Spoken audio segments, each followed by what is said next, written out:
Good evening.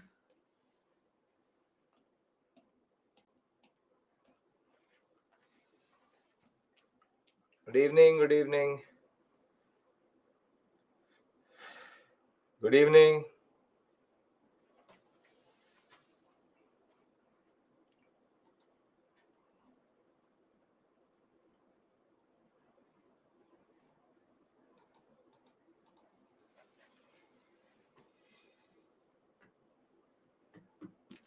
We'll wait 2 3 minutes and then we'll start.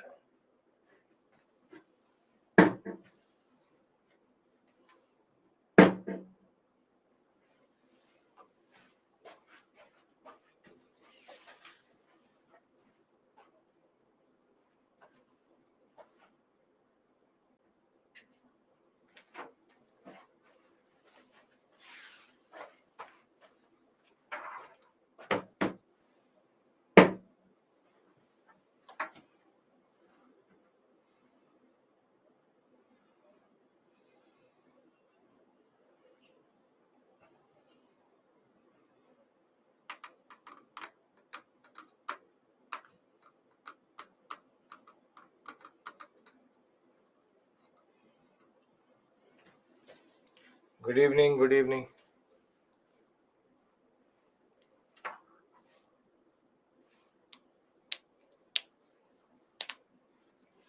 Britain has colonized other countries such as Australia and Canada, but they are economically developed. But why is India not? Because Canada and Australia is a different type of colonialism. It's called settler colonialism. They developed everything there, and they did not have the resources in that regard also. So it is white on white colonialism is a little bit milder, and those areas were developed by the British itself. In India, we were already quite developed, and the British were here only with one basic perspective, which is exploitation.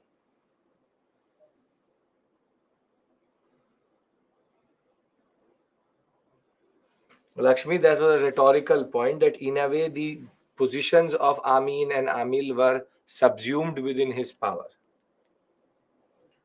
not literally.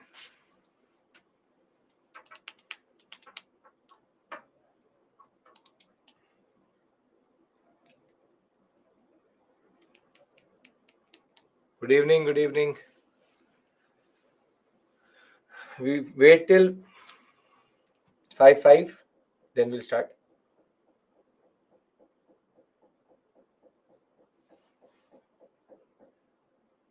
Charan, that is totally on UPSC. Totally on UPSC. They can do anything.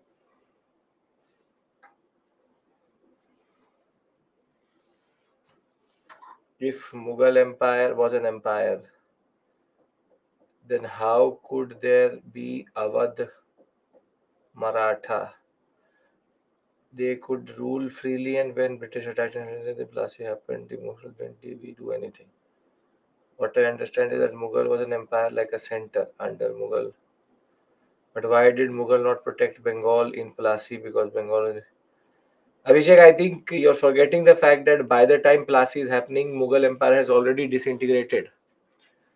The weak successors are only ruling over Delhi and the areas in and around it. So Mughals did not have the capacity to protect Bengal. When it came to protecting, Aurangzeb did in 1689-90 period. There's no way they were able to protect afterwards because after 1707 they have nothing. In permanent land administration, Jamindars will have temporary ownership of the land which he collected revenue. Then what about the land which is owned by Jamindar himself? Who will collect down? That has been given to him. But now, previously, if even if he did not give land revenue, that land remained his. Now his own land which he used to own can be auctioned.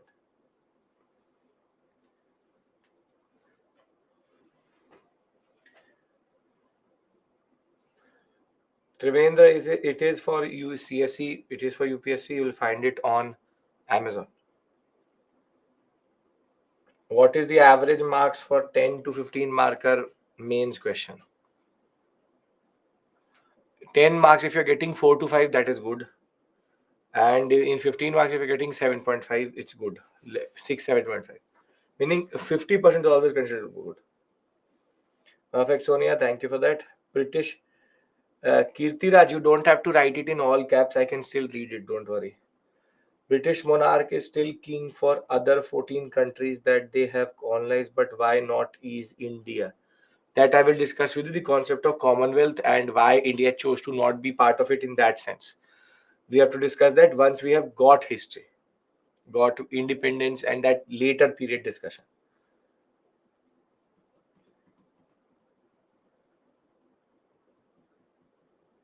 Arun, I think history optional, if you've taken the course, you will get a recorded lectures in that regard. Paper 2 will be me. Paper 1 is a mix of 2, 3 teachers. 8 out of 15, 6 out of 10, Megha is very good. Can you get full marks? No, never. It's not maths or your engineering course. 60 to 70% is very good, 50% is good enough. Ankush, I have 50 emails lying around. I'll answer you, don't worry. Ritika, email me about it, I'll get it sorted.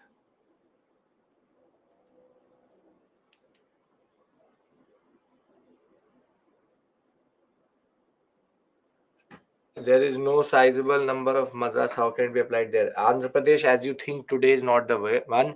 It's the same sector. Odisha used to control, used to include AP in that regard. Kunjan, what I expect from you is that you will be going through these videos which have happened, which have been happening because this is the ninth lecture you've joined in. You will need to come to speed a little bit so you can watch the videos which have been already recorded and then you can come up to speed. Sir, marks depend on luck. No, it's on the quality of answer. I think Arun, no. Only you have that webinar which happens. That's it. That is very good, Aditi.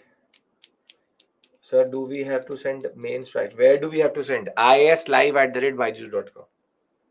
I'll take one more doubt and then we start. Are all types of revenue collected only from farmers? What about the other people other than farmers? Mostly land revenue is the biggest. Other smaller taxes are there, but land revenue is the most sizable. So you're getting 8, 9.5 is good, Nitya. But that is not realistic, but sure.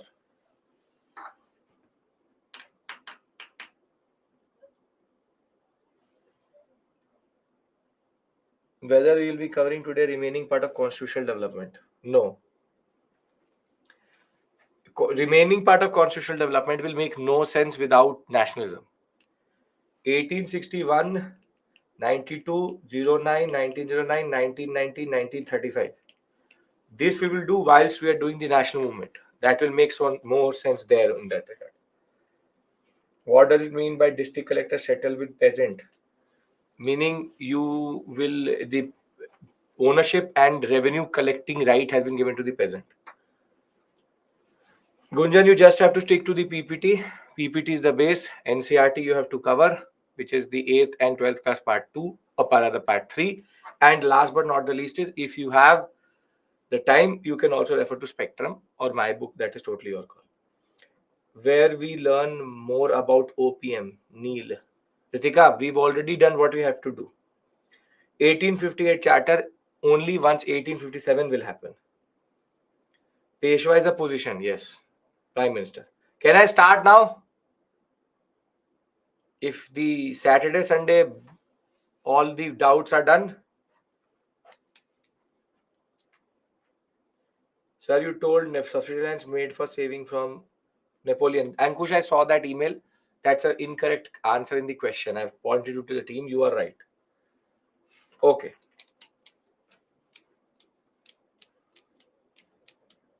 Okay.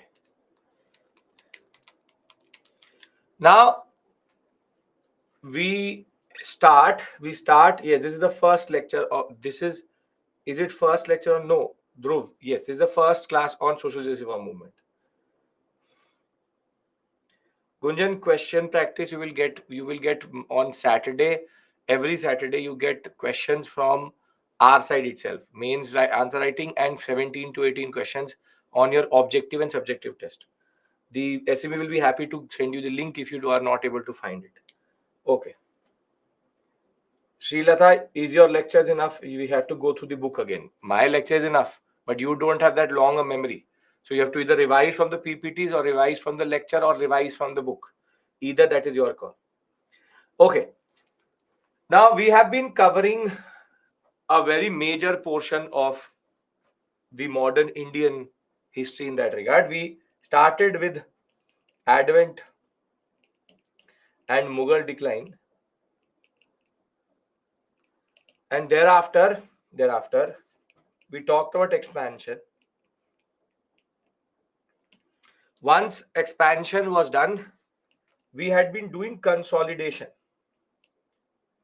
and in consolidation we had to do three pillars. One was institutions, which was basically ICS and the police and the judiciary. On the other hand, we had to do one more, which is economic history.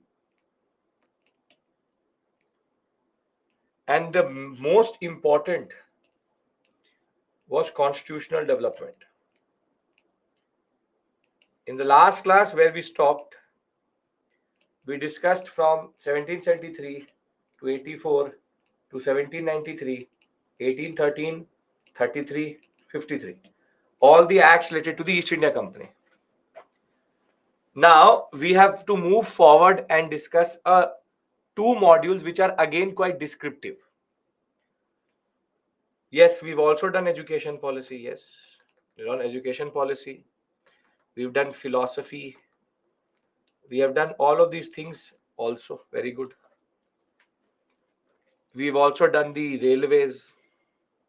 We've done the telegraph. We've done the postal system. In a way, all these are nothing but agents of colonialism. Now, today, tomorrow, and maximum till Wednesday, maximum till Wednesday. Today, tomorrow, we do the two now painful modules. And if you can endure this pain, then there is no pain in modern India afterwards. Socialist reform movement and peasant and tribal are the last two descriptive modules. And after this, we go to 1857, and the whole setting changes and the whole concept changes. So what I want from you is very simply patience. And here there is a lot of scope to get lost, in the sense that socialist reform movement, what students do is that they tend to chase the paper. I will do a certain set of institutions or organizations with you. For example, Brahmo Samaj, Young Bengal Movement, Ishwar Chandra Vidyasagar, Dharma Samaj, the DAV, what is called the Dayanand Anglo-Vedic. We'll discuss Ramakrishna Mission. We will discuss a whole plethora of organizations.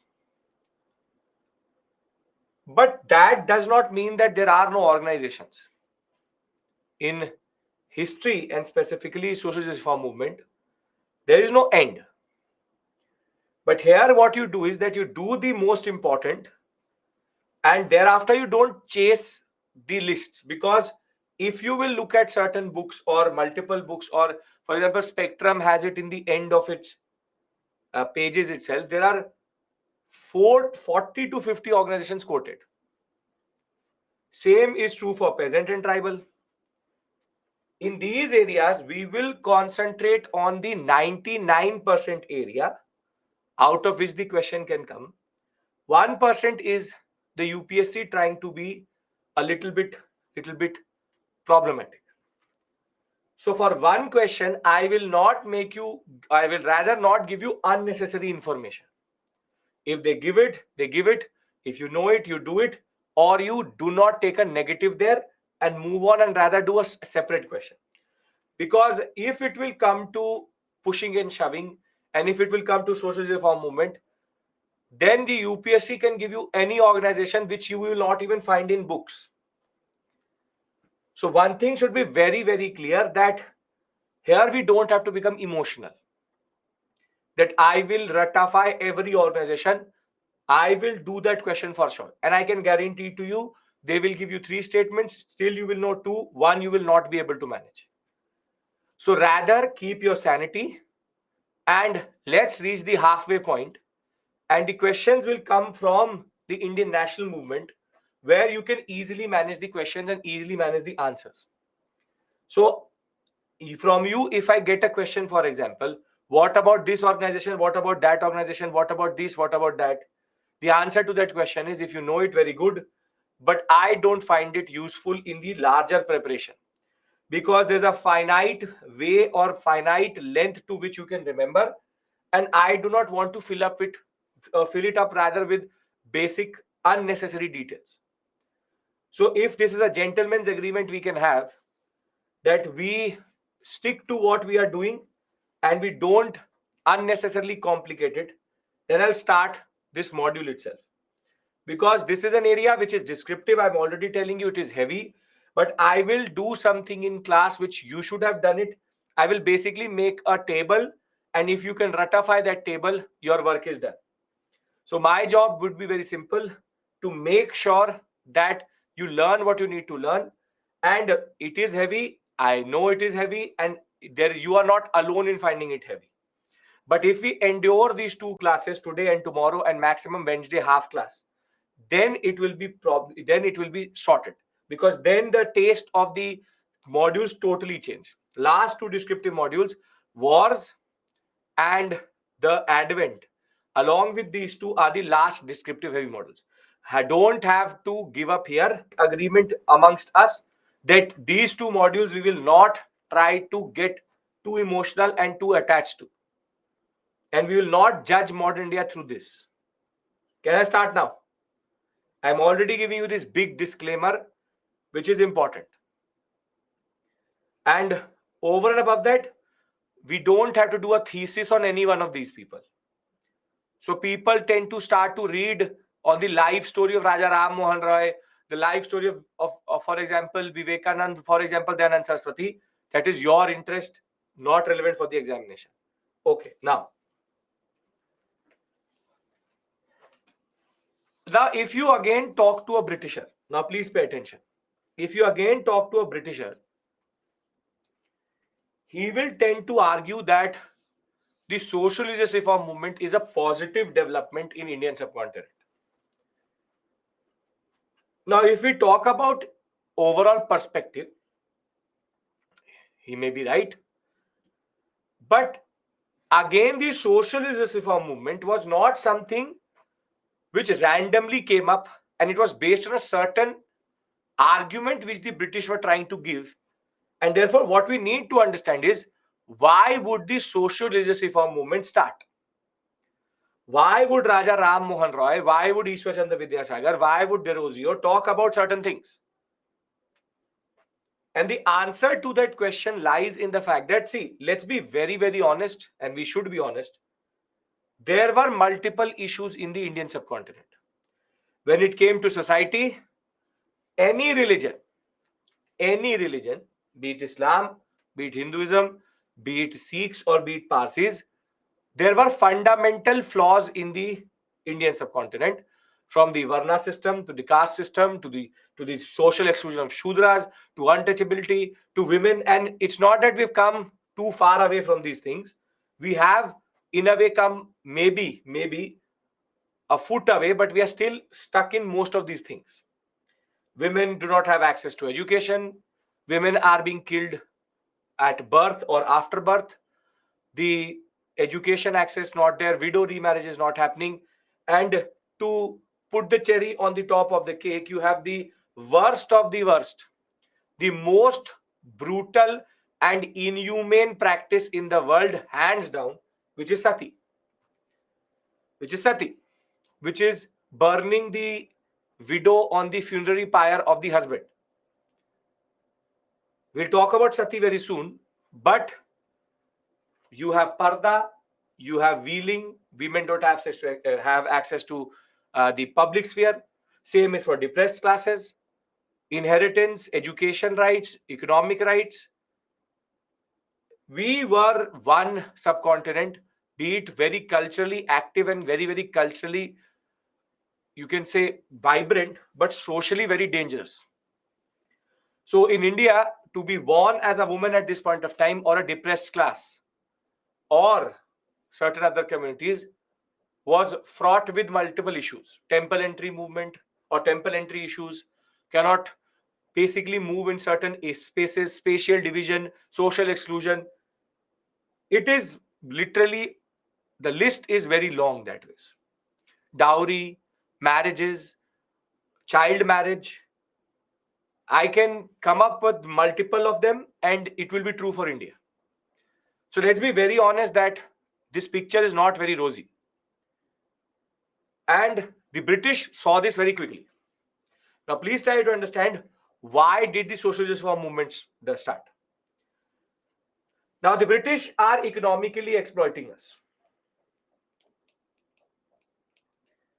That is their ulterior motive, that they are here to loot India.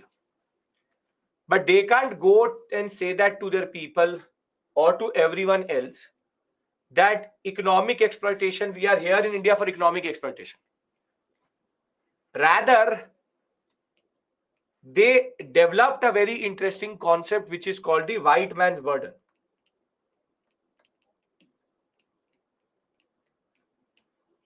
White man's burden was basically the moral justification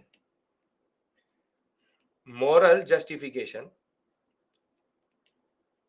ruling India.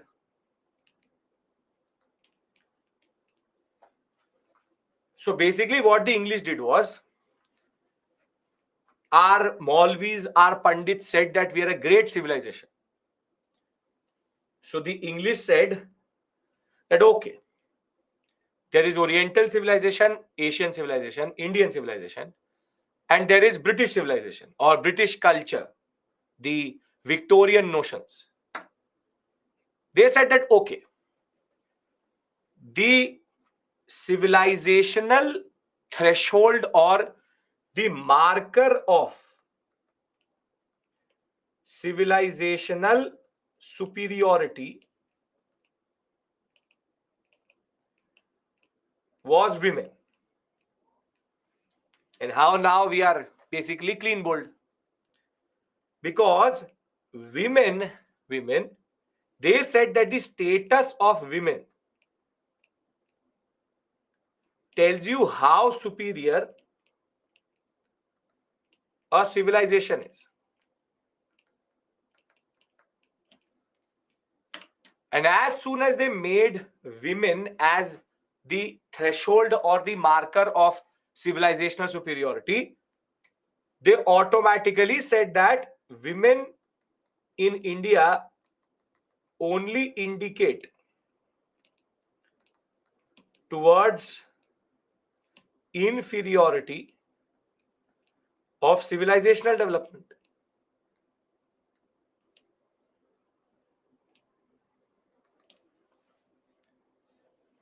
And this became the moral justification. This became the moral justification. Were the British first to say, even before Dr. Ambedkar? Obviously, Dr. Ambedkar will come later. This is British first. Dr. Ambedkar is a product of all of these things. Try to understand this point, that inferiority means to be lower, Now, understand. The British cannot argue, pay attention. The British cannot argue that they are here for economic exploitation, because that is too obvious and too explicit, and can entice problematic rebellions in India or across the world itself. So the British have to justify their rule. The point is, you are here studying modern India with me.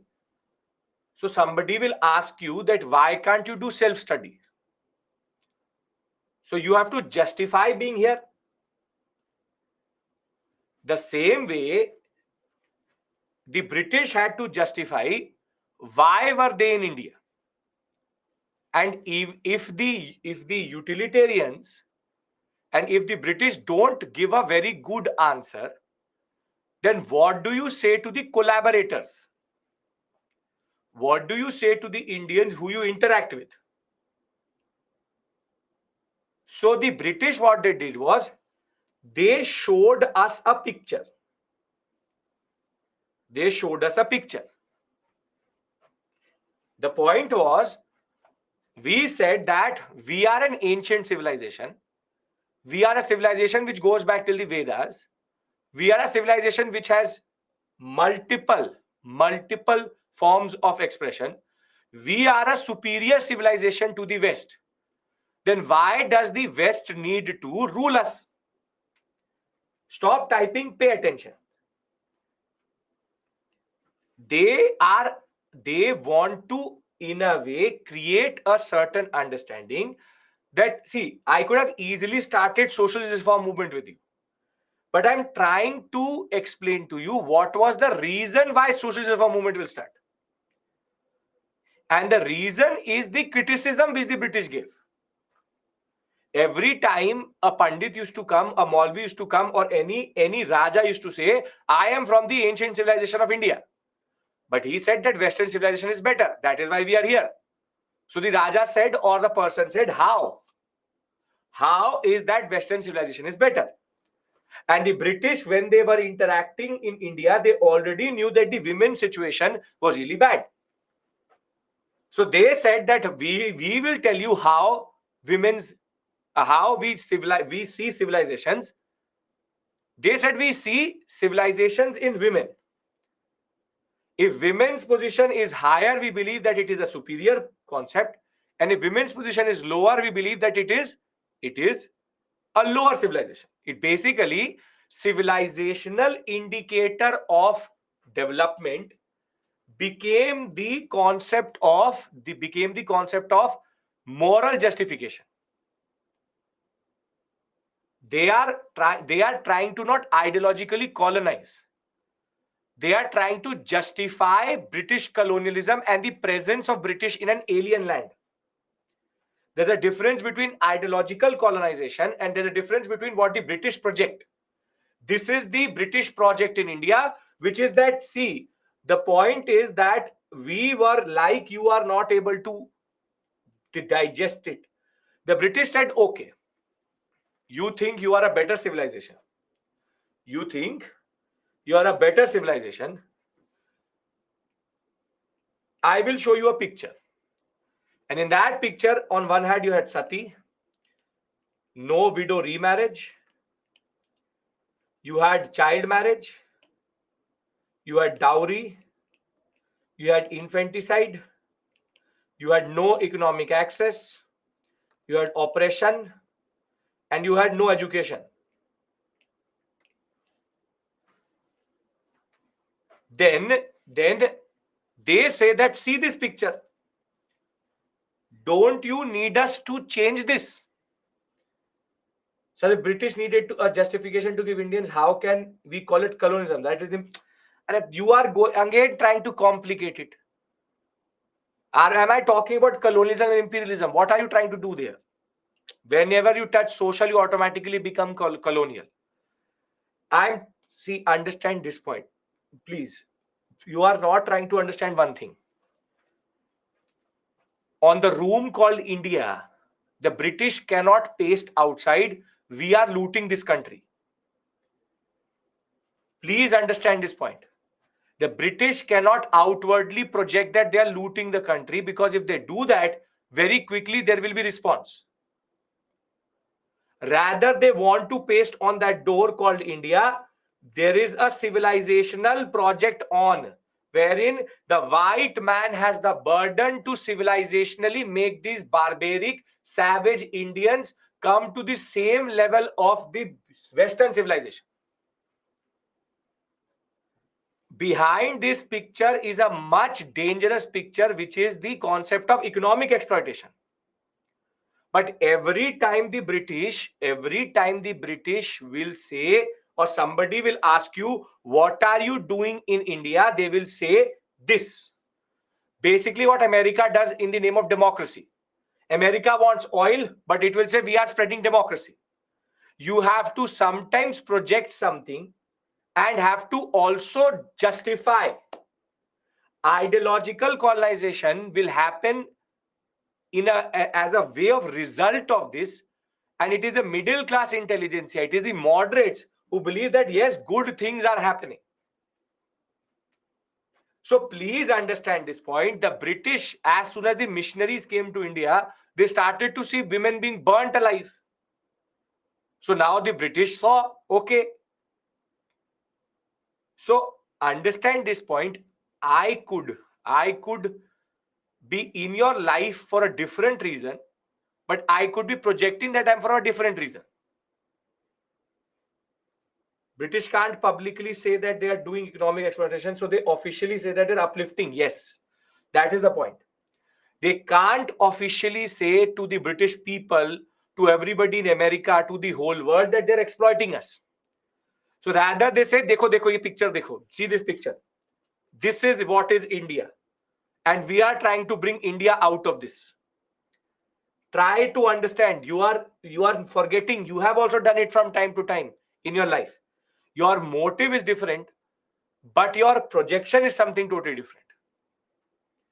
Yesterday, everybody would be sitting with a book in their hand, but would have the match on. So the book is that outward protection to your parents or to your guardians that we are studying. But under that book is the phone, on which your real motive is there. But can you go and say to your parents that I am going to watch the match? No, you will do a drama of sitting at some place. That is the British in you. That you are projecting something else and you are saying something else. Now you get it. Some of you may be in this class as I speak also doing the same thing. A different tab will be open, scrolling memes, and you are listening to me also. So the outward projection is the fact that I am studying, but I'm doing something else. You do it in college also. You've done it in school also. You have been doing it all your life. You will say that I'm going for a study trip to my friend, and you are there playing games. So what is the outward projection? What is the outward projection? Which is that we are going for studying. Group study we will do. But that group study is just a bahana to basically play a game on the Xbox or whatever it may be.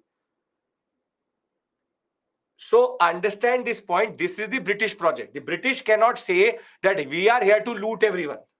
Rather, they are saying that we will only leave. Ye unpe karja hai. They have done a favor. A Britisher could not sleep because he used to wake up saying sati, sati, sati, sati. उनको नींद नहीं आ रही थी. They were not able to sleep because a woman in India was burning. But the ironical part is, whose fault is this? Whose fault is this? Who gave the excuse to the British? It is our fault. Because if we were not like this, what would moral justification of the British be? See, there were two justifications on which the British used to work. One was moral justification, the other was economic justification. Like one of you asked me that if the British can make Canada what it was, Australia what it was, and it can make everything. So the concept was India will also be made a metropolis or urban civilization. That Dadabhai Naoroji will break. However, to break this notion, we needed a social religious reform movement. The socio-religious reform movement is nothing but a response to the British saying that, okay, you tell us we are problematic, we'll change ourselves. Understand this point that the social-religious reform movement is not an organic concept. It is not an organic concept. The British showed us a certain picture. And the response to that picture is Raja Ram Mohan Roy saying, let's ban sati. Ishwar Chandra Vidyasar saying education. Because we want to remove the moral justification from India itself. So when somebody asks you what is the social justice reform movement, the Indian Renaissance as it is called, organic means automatic, a more mechanical process. No, it is not. It is not an organic process that one day Raja Ram Mohan Roy woke up and said, India mein koi problem to hai. What is that? Sati. Sati existed for centuries. Nobody said nothing. So why is that only when the British said something to us, we started to do all these things? Understand this point. I'm trying to tell you something. What I'm trying to argue is, and you will see, the social justice reform movement is something more deeper than what you actually see. We tend to argue that the Indian Renaissance, the Indian social justice reform movement is our leaders realizing that women's issues should be solved. But what I'm trying to argue here is that in the process of colonization, the British always kept this picture in front of them. Every time you ask them, why are you here? Sati, dowry, infanticide, women's child marriage, widows remarriage. So what we did was, we said, okay, if this is the problem in India, then let's do one thing, let's remove these things. And then let the British argue and criticize us.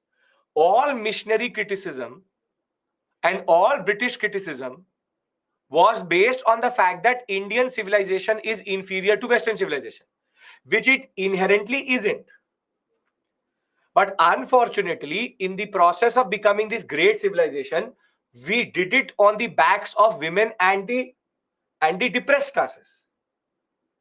We never gave them the situation or the position or the status they should have.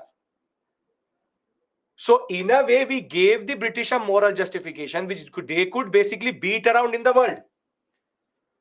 An American met a British and said, why are you in India? You know, in India, there is women being burnt. अब क्या करे? रहना तो पड़ेगा ही. What can I say? If I, the Britishers, am not there, they'll burn all their women. Understand this point. It's not a joking point. It's a rhetorical point, but it's a very dangerous point. This is the problem. Social reformers are trying to reform the society because the British made us cognizant of it. That I am thankful to the British too, because these interventions were needed also. So understand this point, that the social justice reform movement is a response to British criticism by the middle class intelligentsia. Am I making sense? Is this argument making sense to you? This means when we say the first thing should come is British using as a tool of colonizing rather than our reformers working to solve the problem. That is the basic point. We start to solve the problem when we were told about it. It is not that we automatically became cognizant of it. So basically, if I start to say to you that your history is weak, you will start to work on it. It was not in the process of your preparation that you realized that your history was weak.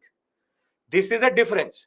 One is response, the other one is organically or automatically coming. A very simple example of this may be, for example, that I give you something for free, but it isn't for free. So you use it for free, but then when your friend asks for the money, then you realize that it wasn't for free. So there's a difference. One is a response, the other one is a organic understanding that I should give something. Getting my point? I gave you my scooter. I gave you my car. The understanding was that the petrol will be filled up by you. You will take care of the car. That realization should automatically come. Now, every third day you come and say petrol bhar do, to you are basically now not saying from within.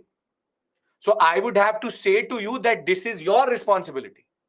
So social justice reform movement, I'm not discrediting anybody.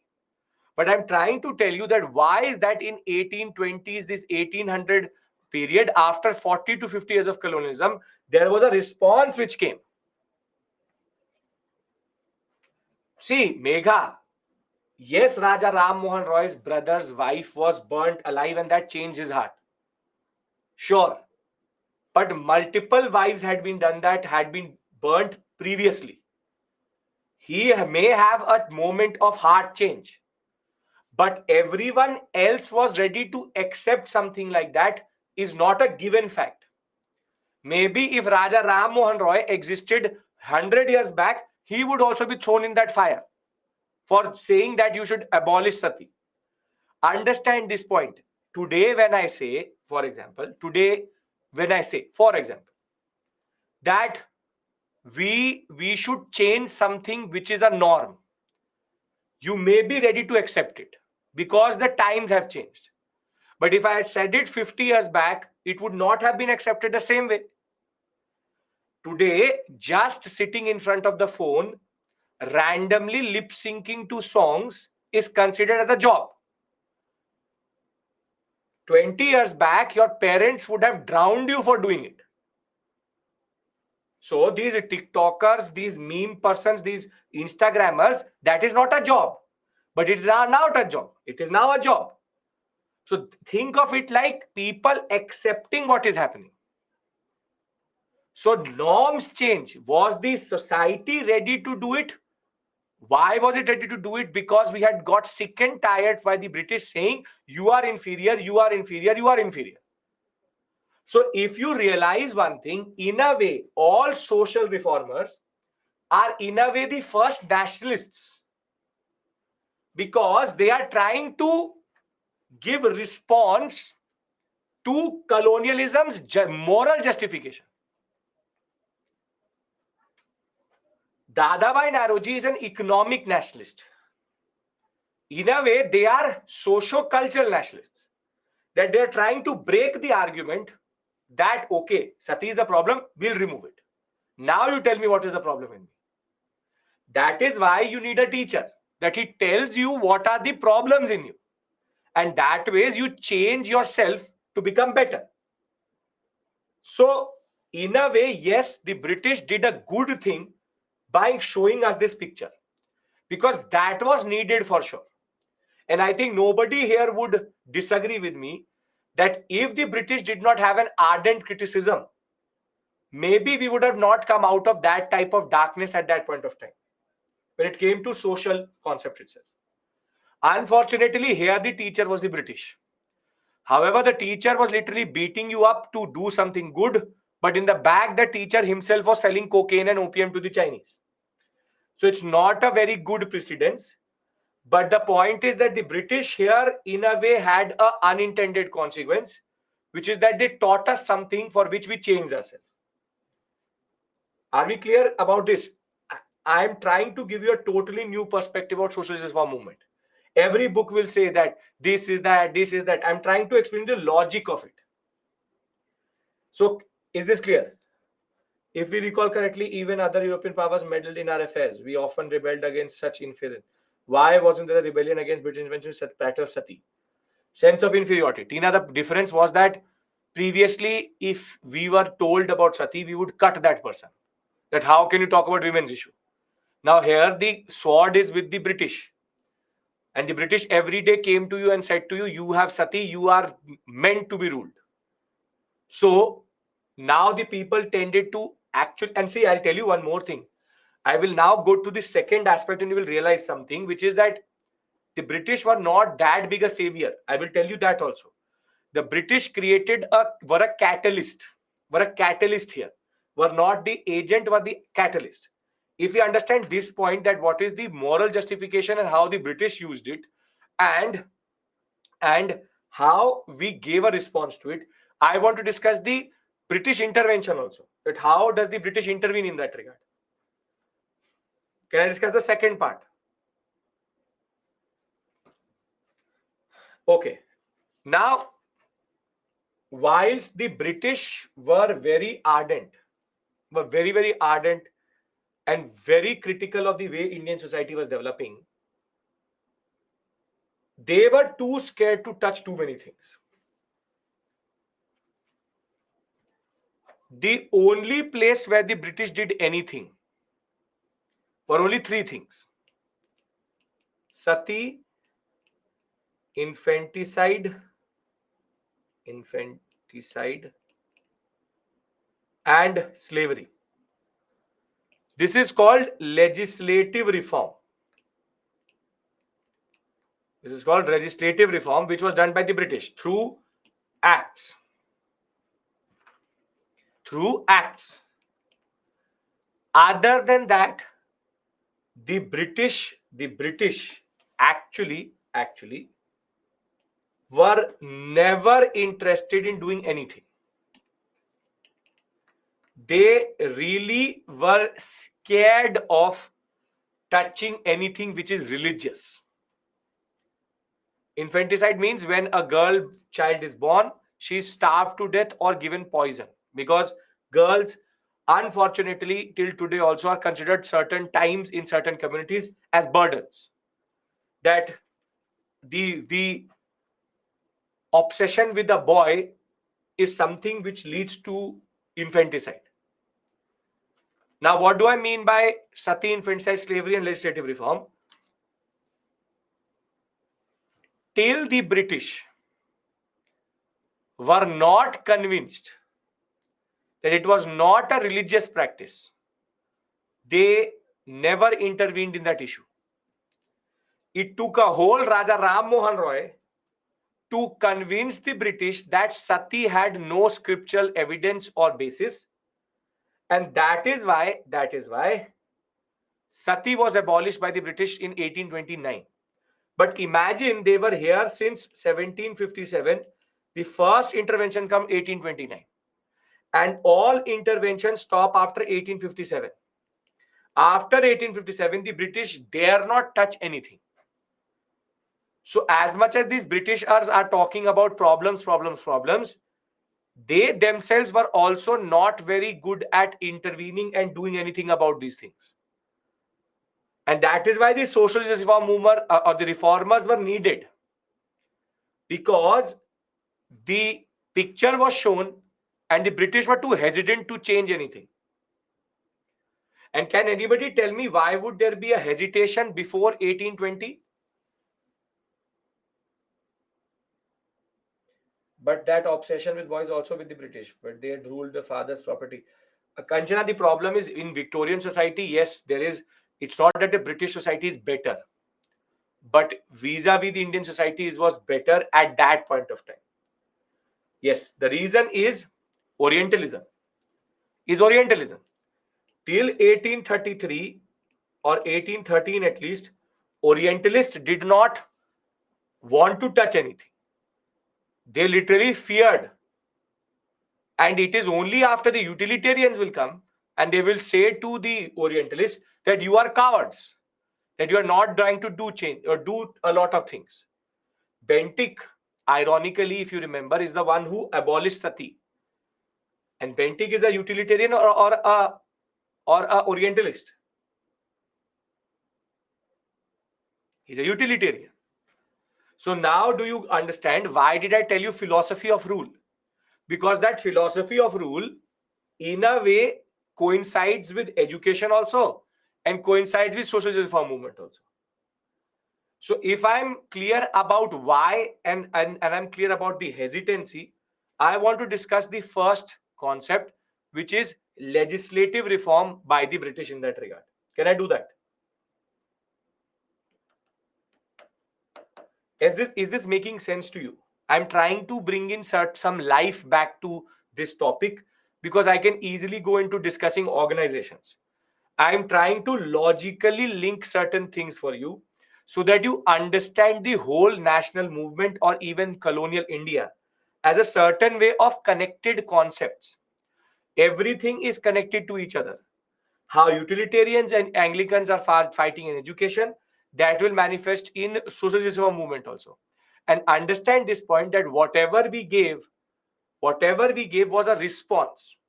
The first response in any way as a pan-Indian thing was socialist reform movement. And when I teach you nationalism, I'll tell you the importance of the social religious reform movement, because there are certain preconditions for nationalism to rise. And social religious reform movement in a way brought everybody together. which is a precondition for nationalism. So the fact is that when it came to women's issues in India, from education to gender inequality to superstition to sati to widows to child marriage to dowry to infanticide, the list is much longer, but the eight bigger issues were used to justify the civilizational superiority of the Western civilization and inferiority of the Indian civilization. If I add to it the depressed classes, wherein untouchability, exploitation, and oppression by upper caste, lack of education, poverty, access to pilgrimage centers, lack of social mobility, and are affected by everything the most, you get a recipe for disaster. But it said that Albuquerque was the first to abolish sati in Goa, so he's a utilitarian. Adil, I abolish today in this class. We abolish UPSC. क्या होगा उससे? You tell me. I abolish UPSC right now, here and then. All of us here, we abolish UPSC. Something will happen. So Albuquerque abolishing UPSC is basically jungle में नोर नाचा, क्या फर्क पड़ा? That in Goa there is no sati, but Goa is not of all of India, and this is an all India practice prevalent all across India. So you don't call him utilitarian because he is not a utilitarian, he is a Portuguese. And he did it under missionary influence. But that's not the point. He did it. But if the Portuguese sneeze, nothing happens. If the Portuguese I remove from the map, you will also. French made that everybody in their. French said that every citizen in their colonies will get gold and silver coins. Only 0.0001% of the population gets affected by that. Same thing, Albuquerque. So that means Indian parents would have a problem with girl child if British did not make that rule property only to boys. So infanticide was created. ये कंचना कहाँ conclusion पहुंच गया? So that means Indian parents would not have a problem with girl child if British did not have make the rule of property only to boys. So this infanticide was created by the British. So you think that giving property to the boys is a British creation? Since later Vedic period, 1000 BC, which would be exactly 3023 years ago, it became a norm that only property will be given to men, and patriarchal patrilineal society became a norm. So remember, the British were not the origin of any social issues in India. That is all our call. That is all us. That is all us.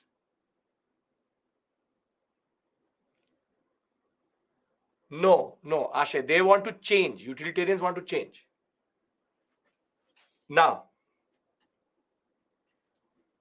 when it came to what Indians are doing that is wrong, yeah, it is wrong. Let's be honest. When it came to intervention, the Orientalists were the first. And between 1772 and 1813, no major steps were taken because they were too afraid to intervene. And the utilitarians, in their concept of maximum good for maximum number, but in a way to also justify their presence in India, were now debating to do something. I told you the way utilitarians justify or stop rebellion. What is that? How do utilitarians avoid rebellion? How do they avoid rebellion?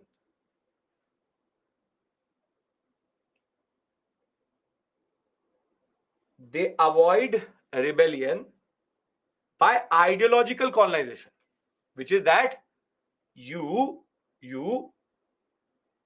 show to the Indians and create a middle class which thinks that it is good that the British are here. It is good that the British are here. So the intervention which the British was going to do was also not something which they were doing from the heart. The utilitarians said that if we will abolish sati, these Indians will think that okay, the British are there to do good things. So in a movie, you would have seen a certain plot point that a hero gives gives villains money to take away the heroine with them so that he can go and save her to get a favor from the heroine. This is a very standard plot point, that sometimes you will give money to the villain to take her and then fight with him and then take it back so that the heroine thinks that the hero is good. This is exactly the same thing which is happening here. The heroine is India, the hero is utilitarian, and the villain is sati. So they categorically do sati abolition so as to show to India that see, we the hero British are doing good in India. No, don't understand the movie issue, no issue. You just understand one thing. Utilitarians are pushing for reform not because they want to do reform, because they want to morally justify the British rule in India. I'm trying to phrase the same thing in different ways. I hope you're understanding what I'm trying to argue. Utilitarian and Orientalist concept is only restricted to the British. Yes. French, Dutch, Portuguese, Adil don't come under this concept. Because हम British की बात कर रहे हैं. We're talking about the British. Everything is British. Now, the change in governmental policy, but Indians will be angry because British intervened in religious matter. Now I'll come to that. There's a little bit to unpack there. I will discuss that. Ankush, give me 5 minutes. Now, when we talk about governmental policy, there will be a change only when the utilitarians will come. So, Hastings regime, government cautiously did not intervene in any social institutions. Orientalists began to be criticized largely because of their inaction, and other ideological streams started talking about modernization and westernization. Now, you will give me one answer, and if everybody gives the right answer, I will move on to that. This means, and you tell me one thing, this means that modernization and westernization of India, which happened during the British period, it was a something which the British did as in goodwill, or B, which was the larger way of showing to the Indians that they were doing something good to loot them. The answer is A or B. B. So I'm trying to now remove the wheel of the British citizen. A British citizen would argue, we modernized you, we westernized you. But you are not modernizing and westernizing us as a way of actually westernizing us. You are modernizing and westernizing us, that if you don't modernize and westernize us, then what will you say to your own conscience and to the British public and to the world? So the utilitarian push for modernization and westernization is not an innocent act. This is also colonial policy and moral justification.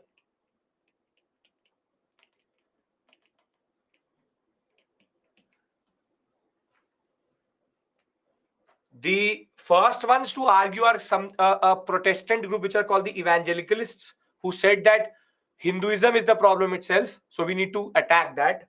But later they moved away from that type of understanding that we go after religion, and they changed their strategy. But the point is, now that we start with early interventions, legislative reform, I have tried to establish three things with you, and I'll write them down for you. Three things I've established. First is that the moral justification. Now, pay attention. The moral justification of the British in India was based on the civilizational indicator of women I'm basically teaching you at an academic level right now. Second, the socio-religious reform movement was a response to this criticism.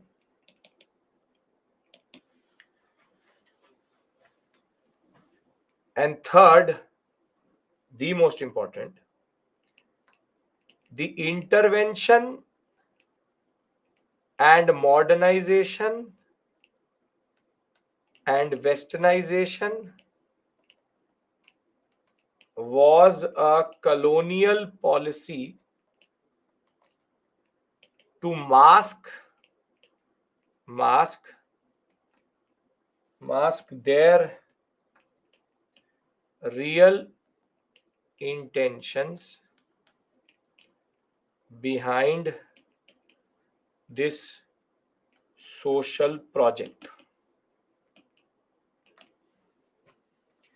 And very simply, because we were civilizationally inferior, they justified their rule. Reformers want to break this notion.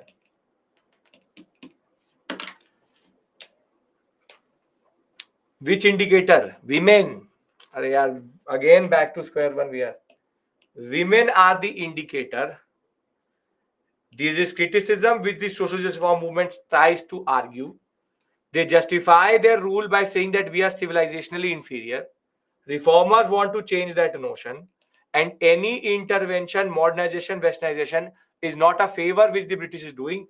It is masking their intention in this social project. Are we clear about these 5 points? So can it be deduced that British pushed for change but not complete change? Obviously. Only change that they comfortable. Yes. They only changed what they wanted to change, not nothing more, nothing less. What is the social justice reform movement? Very good question. Very, very good question. बहुत अच्छा question है. 15-20 minutes give me and we'll talk about it. Which is Raja Ram Mohan Roy. The elephant in the room is this only. What is social justice reform movement? That is what I'm trying to tell you, that we are coming to that. We are coming to that, which is intervention by our reformers. That is called social justice reform movement. Fifth point is reformers want to break this notion that we are not civilizationally inferior. We have made ourselves better. That is the basic point.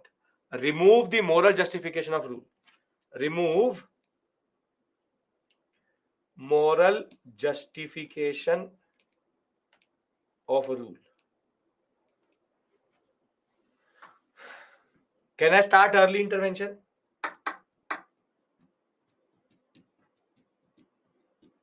How social reformers are first not naturalist but nationalist. Prerna, that I will tell you when I'll reach pre-INC. Give it 2 classes.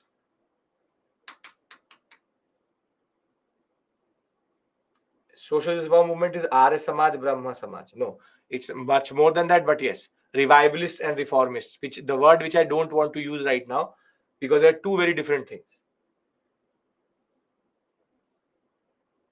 Palak, true. Sati was not. Sati was challenged by Guru Nanak Dev, by Akbar, by Jahangir. Even Shah Jahan said it. Al-Bakr said it. Before that, there were multiple other personalities who did it, but the society did not change. Throughout Mughal period, there is multiple texts who talk about how sati should be abolished. Why is the British made reforms? Just to show us that they are good. In a very simplistic way, that's a very good summarization. Yeah. Can I move on? All curiosity over? Okay. And remember one thing, you will not find this in books. So keep this to yourself. not in bhai bandi, give it to others. I'm giving you these things to write better answers in the examination. And I want you to basically write a better answer than any random person who's just read a spectrum, except for my book. I'm not going to do drum beating my book, my book. I'm just telling you that very simply, these are points which are being given to you as an exclusive access to my class. So don't start to say these things to people who are not part of your circle or are not related to us. It's not something which is considered selfish, but only selfish people go forward. So remember this point. This is to make you write better answers. Academic level understanding for GS. Right? Okay. Now, which countries have got benefits from colonialism? No country. We'll see. No country. If only Hindu widows were burnt, why didn't the Pandits challenge it by saying that there's no religious significance to it? But वो तो पंडित ही बोल रहा है बैठने के लिए. It is the Hindu Pandit who is telling the widow to sit on the pyre. So why will he propose? I am coming to that. We'll come to this very burning question, literally burning question about Sati. Don't worry. I'm now moving on, right? I have tried to take this discussion a little bit forward. Now I'm changing my strategy. Okay. Now, when I talk about legislative reform, there are three things which were intervened into. The British intervention only came into infanticide, into sati, and slavery. And that too, slavery was not properly abolished ever. And it was also not very, in Indian society, slavery is very open. So, what is infanticide? As one of you asked me, it is the killing of a female infant by starvation or poisoning. In India, we have a modified concept which is even more problematic, which is called foeticide. Because they don't have ultrasound machines, they cannot figure out what is the gender of the child as of right now. So they are going for the child being born as a girl child and then being starved to death after a certain point. But in modern India, you have a much more dangerous concept, which is foeticide. That once it is established that it is a girl child after 6 months of the concept of getting to know after through ultrasound, you can then also drop the child. So killing inside the womb is foeticide, foetus or fetus killed, and infanticide is the killing of the infant. In no way it is justified. There should be no justification for these things. It is a very bad practice. It is a appalling practice according to any religion and any concept. And if there are people who are justifying this, they should be fed the same poison in that regard. Now, the British saw this. And it was Jonathan Duncan who was the first one who even persuaded people to not do infanticide by giving them monetary compensation. William Carey will be then the one who will now basically convince the British that I have gone through the scriptures and there is no what is called religious sanction for infanticide and foeticide. As I told you, the British will only intervene once they are convinced, or rather, once they have established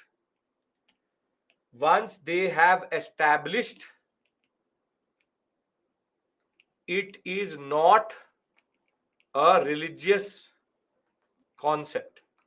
And therefore, for the same reason, by 1802, the regulation 7 of 1802 was passed, which made it a criminal offense to kill a child after birth. Now, infanticide, you just have to remember Duncan, William Carey, and regulation. But what was more, that the British feared response. I am coming to that. The British feared response. And the fact is that by 1802, the British are not controlling India. The British are regulation 6 and 7.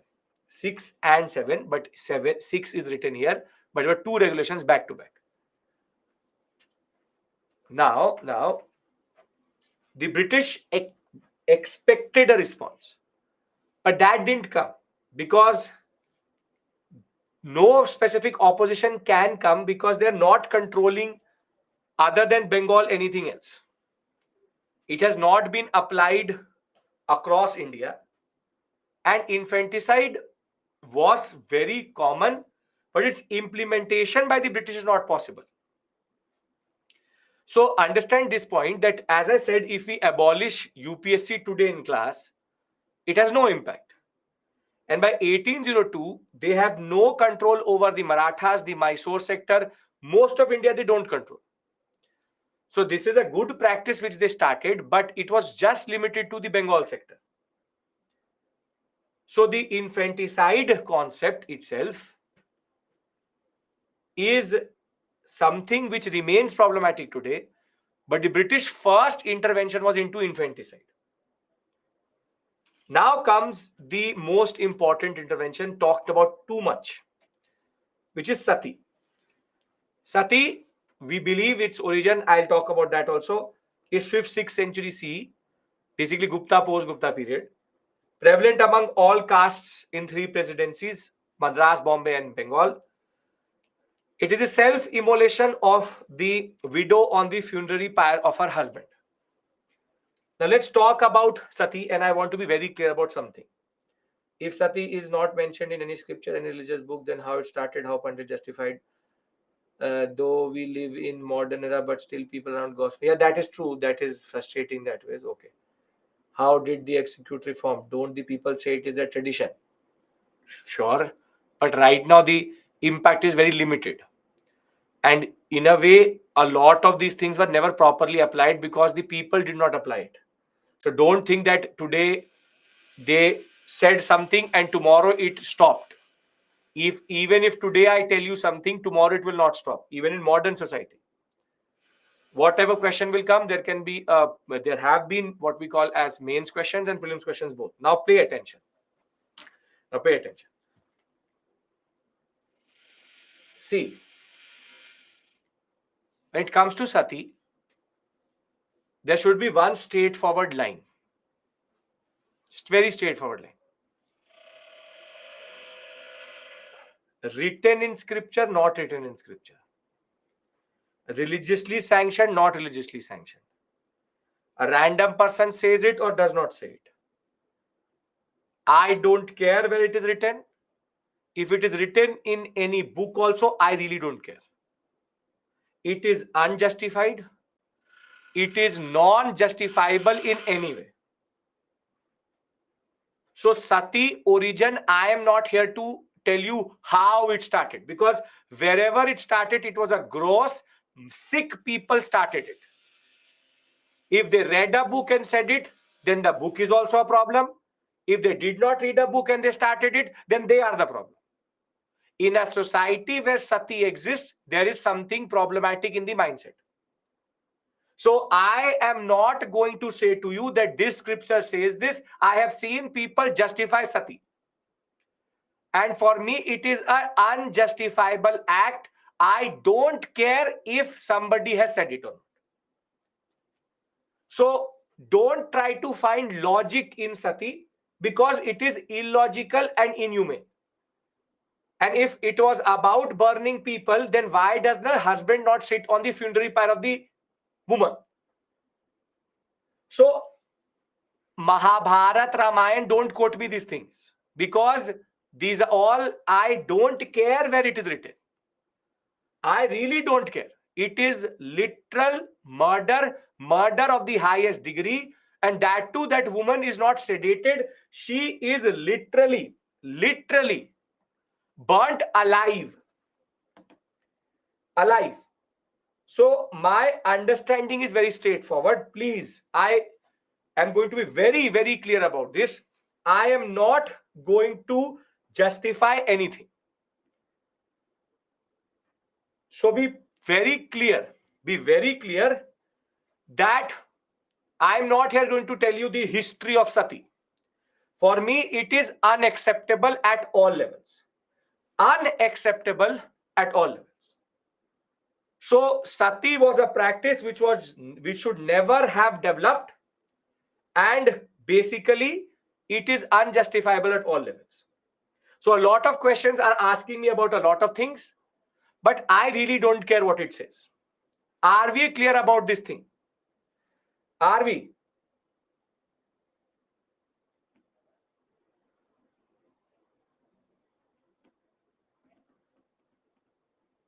Okay.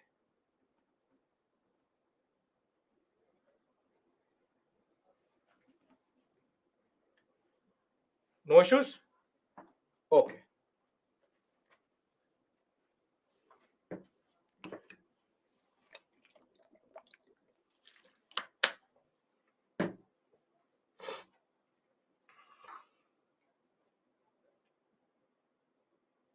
If infanticide were going on for centuries, then how women in society survived in any society?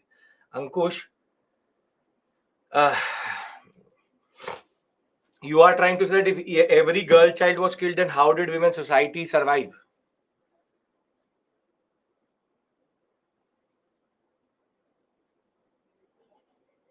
Good question.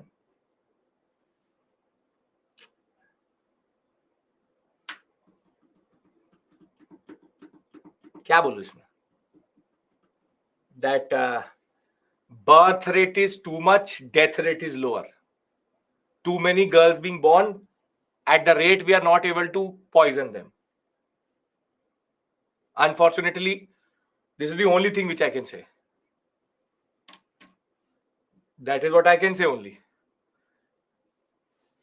And it's not that everybody is doing it. It is there in certain communities and certain castes and varnas. So it is a problem, but yeah.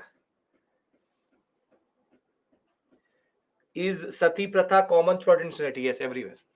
Everywhere. Everywhere. Uh, it used to be a upper caste thing. Then people started to show upward mobility by burning their women. See, I have a whole understanding of what is the history of sati. But the conclusion of that is that by telling you the history of the sati, you will start to say it somewhere and try to justify it. You may not know it that you are justifying it, but you may be justifying it. That is the point.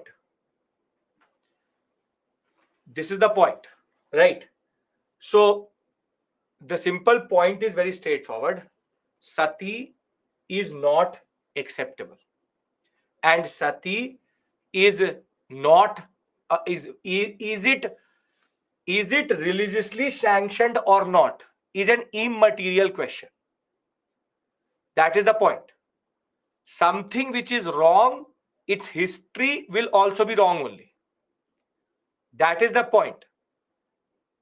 If I give you an antibiotic and shoot you, or I shoot you and give you an antibiotic, it's the same thing. So wrong is wrong, and there is no justification for it. So and understand one more thing. If you're asking me for the history itself, I don't know what you will do with that information. I'm telling you it is a wrong practice, but you're like, नहीं बता तो दो कैसे शुरू हुआ था. That's not the point here. I'm telling you very straightforward. It is a wrong practice. It has no relevance to the examination, but that is not even that. It's an ethical question. It's an ethical question. So you did not ask me when did the first murder happen. Then why are you asking me when did the first sati instance came? Because both of these questions are the same. I am devoting too much time to this discussion because I want a attitudinal change in you, which you need to understand. I can give you links of people, WhatsApp University people, multiple people on YouTube who sit there and literally crap comes out of their mouth, which talks about sati in certain contexts and says that it may be justified in the context it developed, but now it was not justified. Then you also go and sit on the gas and then tell us how sati is justified. That is the basic point I'm trying to say.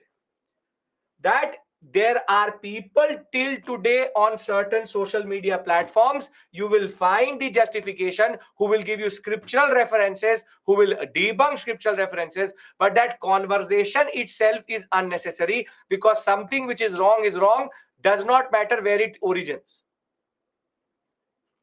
And you will not be able to justify something like this in front of anybody. So let's agree to agree, and I don't want to anybody to disagree here, that sati is wrong and its origin is immaterial to its practice and its inhuman gross reality. Agreed? Are you clear about this? So this curiosity of knowing what is sati, how did it origin or how did it come about, is basically a immaterial question, because you are asking me for an origin of a practice which should not have originated only. So when it comes to sati, there were multiple forms of interventions. Since the 16th and 17th century, the Mughals and even the Sikh gurus were the first one to say, from Akbar to Jahangir to Guru Amardas to Guru Gobind Singh himself to Guru Nanak himself to the Maratha chief Ahilyabai to the Peshwas to the king of Tanjore to the Portuguese, everybody said that the sati practice was wrong. But unfortunately, this intervention was not correct for the society at that point of time.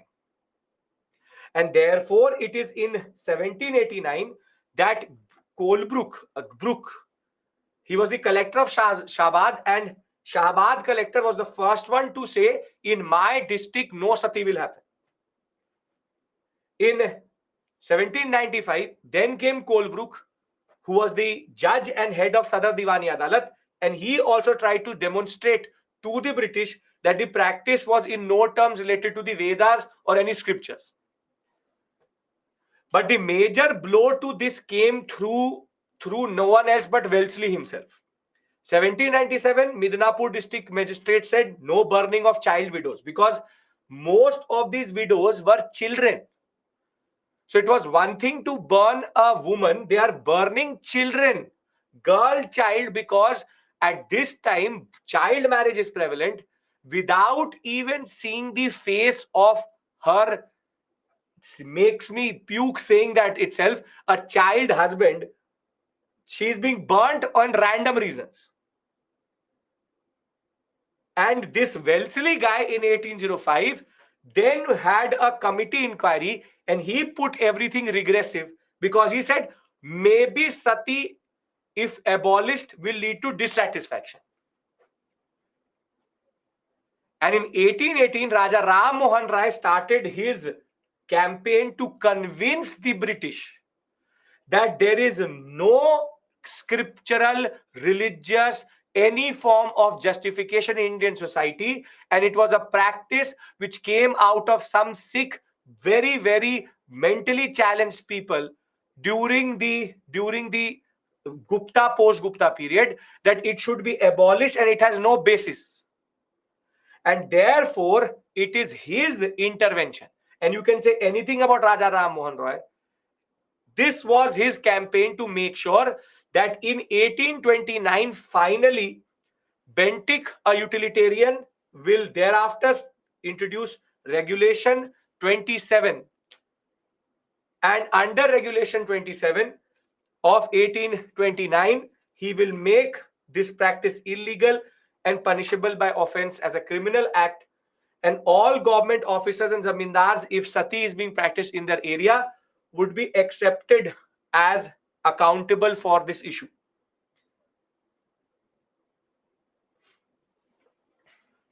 Regulation 1727, both. I'm using both. 27 is the last one. You'll find 29 also. This one is the initial one. So there are three regulations which will come. I'm telling you all 17, 27, 29. Every book will quote a different one because these are colonial acts. So 17, 27, 29. 3 are. You will find in books mostly 29. Not even 17. You will find 29. So in my mind it's 27 because of the fact that the major regulation, this one comes through 27. In 17 they say that it is revolting to human nature, which is immaterial. And 29 they will then introduce this accountability concept. So they keep on changing the regulation. So any of these is the same thing itself. Now, the last thing which the British actually intervened into is slavery. They did it in 1833, but it did not work. They had to introduce a specific act in 1843 to do it. Now, with regards to slavery, there's an issue. In India, slavery is not the way slavery existed in the world. At this point of time, slavery as it existed in the world, by regulations, not acts. Regulations are the acts itself. It was called regulation only. It's not. It will not be called a bill because it's 1829ish period. Proper legal terminology is going to only come after 1860 or 1833. There will be the law commission. 1834 they will get this proper concept that will only develop after a certain point of time. Okay. Now, 1843, they had to do something. But when it comes to slavery, slavery is a totally different concept in India. Why? I'll tell you very simply.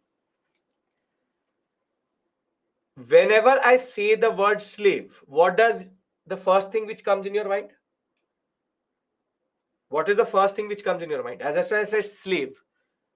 What is the first thing which comes to your mind? African black slavery. That is the point. We have seen so much in our popular imagination that it will be black slavery, African black slavery, which is a very American thing. It's a very, very American thing. Don't say asset. You're talking like a white man. Uh, when I say slave, asset. Slave. Whenever we say slave, the first notion which comes to us is the most recent manifestation of slavery, which is black slavery. However, across the world, there has been different forms of slavery. One is a Greco-Roman form of slavery, in which they used to basically dominate each other and they used to take them as forced labor. In India itself, from the Vedic period itself, we have what is called Dasa Dasi tradition. But in our notions, slavery is something which is not based on beating the slave or chattel slavery. Chattel slavery means that we don't see the slave as a property. We don't see the slave as property. Bonded labor, slave, and indentured labor are three very different things. Slave is perpetual. Bonded labor is a social category. You could be or could not be a slave. So bondage could be temporary also. Indentured labor is a very specific thing which the British developed, that is temporary bondage for passage across a certain area. We'll talk about it, not right now. So slavery in the British notion, when they abolished it in 1813 and 33, they were basically abolishing the concept of what we call as American slavery. In Islamic tradition also, there's a form of slavery, bandgan, bandga bolte hain. Basically, that there are you can buy able-bodied men and able-bodied soldiers in these markets. So slavery has a different notion. And there you would have seen something more also. There are certain people, and till today, there will be very big people who will work in the temple for free as a form of service to God. You would have seen people sweeping, they would be doing certain acts, they will do it for free. And that is not slavery, that is devotion. That you are doing it, that you're doing it for the God. And there was also a way of saying that if there was a tradition in South India that if land lost fertility, people used to work on that land for free as a form of divine devotion to the land god. So these things are not slavery. These are something totally different in the way of dasa dasi. It's not even dasa dasi. It's devotion, it's faith, it's their own understanding. And therefore, that is why the British took 10 years to figure out what would be slavery in India. Though there were black slaves being sold at Bombay, that immediately stopped. But internal notions of slavery is something which the British never understood in that regard. British, French, Portuguese, all European powers are the originators of black slavery because they wanted to make the American islands relevant. When you do world history with me, I will tell you what is the origin of slave trade. But the point, as I'm trying to argue here, is that the type of exploitation, the concept of exploitation changed from region to region. Bombay and Calcutta constituted as a slave, as an article, which is the black slavery. But in Madras, you have what is called as pedrial or pedial slavery, wherein service burden granted for benefit of tract of land, which is that you work, which is that you work to benefit the land itself. Arab traders are also there, and certain people during famines basically sold off themselves so that they could get some food from someone. So even in the Great Depression period, people used to sell off their children in America, in Europe, because they had nothing to feed them. So slavery is a very subjective thing. Devdasi is not a slave, maybe in the colonial period, but Sadir and when how Devdasi tradition starts, it's a devotion to God. That is a devotion of that woman to God, and Devdasis were a very important part of the whole temple tradition. Over a period of time, it became problematic with trafficking and all, but that's a separate issue altogether. Portuguese started chattel slavery in India? No, not necessarily. Chattel slavery never properly came in India because how do you sell a black man to a brown man is the point. And to buy slaves, you need money. That much amount of money is also not there. But certain people did have. Pedal slavery is the fact that you work on land for free as a form of bringing back the fertility. This is an act of devotion to land god. It's a very specific thing to Madras presidency. Now, even if that was the case, uh, it was William Wilberforce who started to talk about slavery in the world. So he talked about slavery in India also. 1820s, the British abolished all slavery everywhere, but that trade never came to India properly. The company did not abolish slavery on the grounds that it was a religious practice. Again, religious sanction concept. Chattel slavery is the black slavery.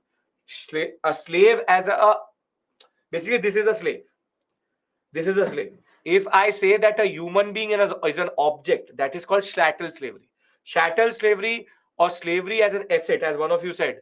If you see a slave as an asset, that is a very British black slavery concept, which is Negro slavery. Now, legislations 1833 came in, but the Indian Slavery Act will be passed in 1843. Sale of slaves will be banned, and buying and selling of slaves will be considered as a penal offense by 1843. Now, I'll give you a break here because when we come back, we talk about revivalism and reformism. But I've done something since the beginning of the class, and it's taken me 1.5 hours, which is, have I told you, the limited intervention of debt bondage is again debt based. So it's economic bondage. I've discussed with you why social justice reform movement started, what is the criticism, what is the moral justification, what is the concept. And I've discussed with you the very limited, very lukewarm way in which the British intervened in three things. And after that, they stopped. Now, because of these activities of the British, now came the response. And that response is called the reform movement, sometimes also called the Indian Renaissance. The Indian Renaissance. Renaissance was a cultural movement which started in Europe in the middle, what we call as in 14th, 15th century. We will again discuss this when you will discuss it world history with me.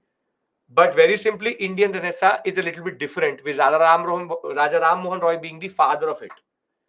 So when we come back, we now go into the most fundamental part of reform movement, but also the most factual one. So I'll tell you how to tackle the facts and what to do with them. But I would have to tell you the story, then we can tackle it. Right? So this part of the story is clear. Yes? So the British had a problem with slavery in India, but weren't Indian slaves taken to countries like That is, the people who go to Mauritius, Fiji are not slaves. They are called indentured labor. We'll talk about indentured labor soon, but indentured labor is that you go into debt bondage for a certain period, after which once you pay off the debt, you become free. So it's not slavery in a way. The problem of the law is effectiveness. Yes, that is the point, Dipishika. How effective this implementation is very limited. Is there any Indian slaves? No. Indians were mostly indentured labor. Mostly indentured labor. Though we have within ourselves Dasadasi tradition. The whole Varna system, caste system is based on that concept itself. We can take a break now? Yes. What should be the way forward? Meaning, time limit. What could be the time limit? 5 years was mostly the case. Sir, we have studied most about slaves in class 10th. Now, you were slaves yourself in schools. That is a separate issue altogether. We all were. But sure. See, you have no idea about how brutal chattel slavery or black slavery was. Maybe if you've seen the movies such as 12 Years a Slave is not going to do justice.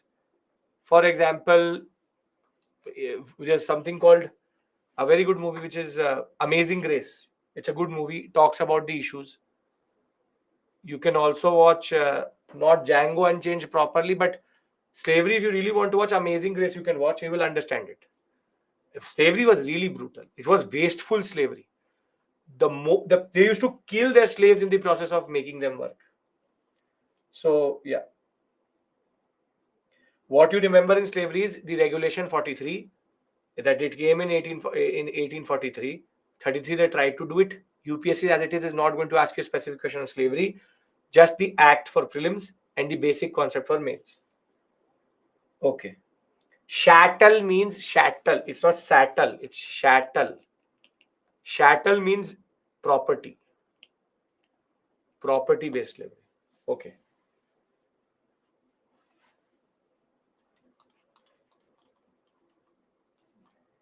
So too upset for World Cup final. If you would have won the final, you would have got 1 lakh rupees from the Indian government.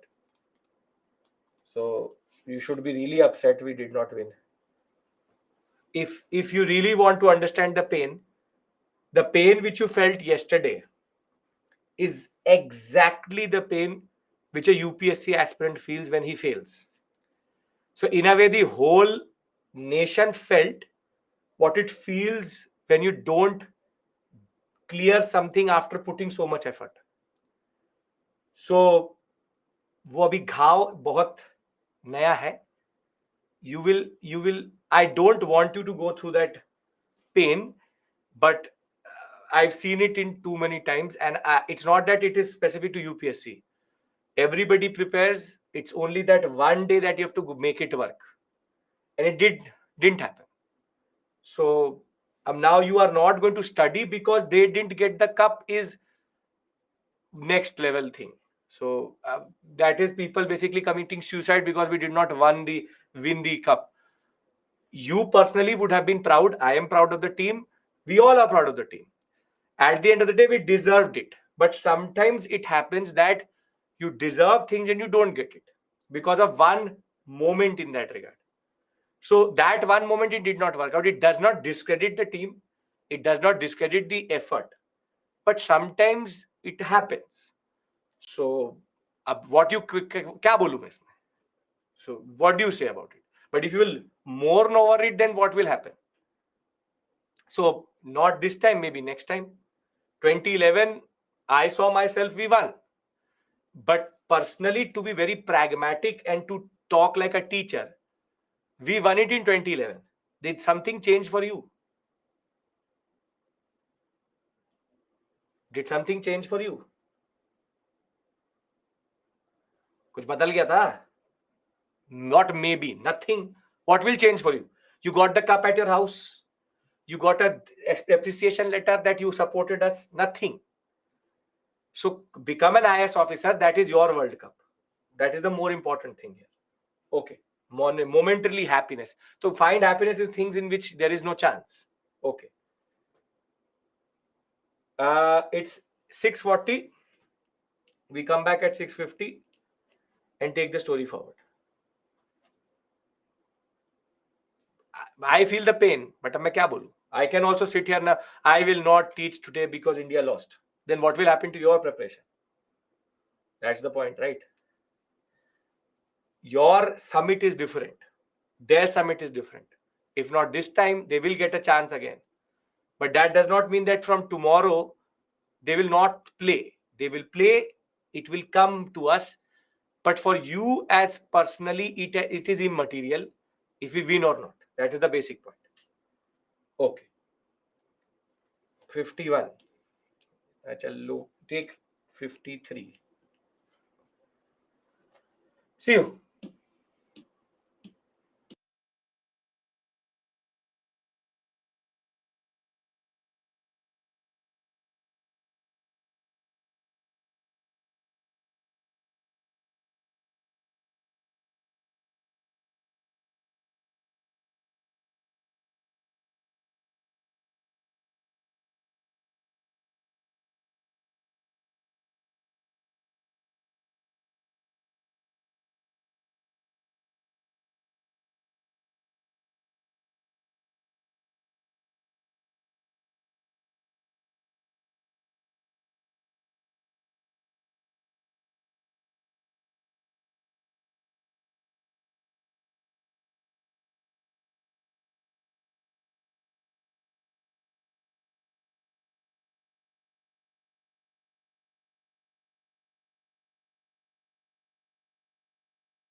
So, welcome back.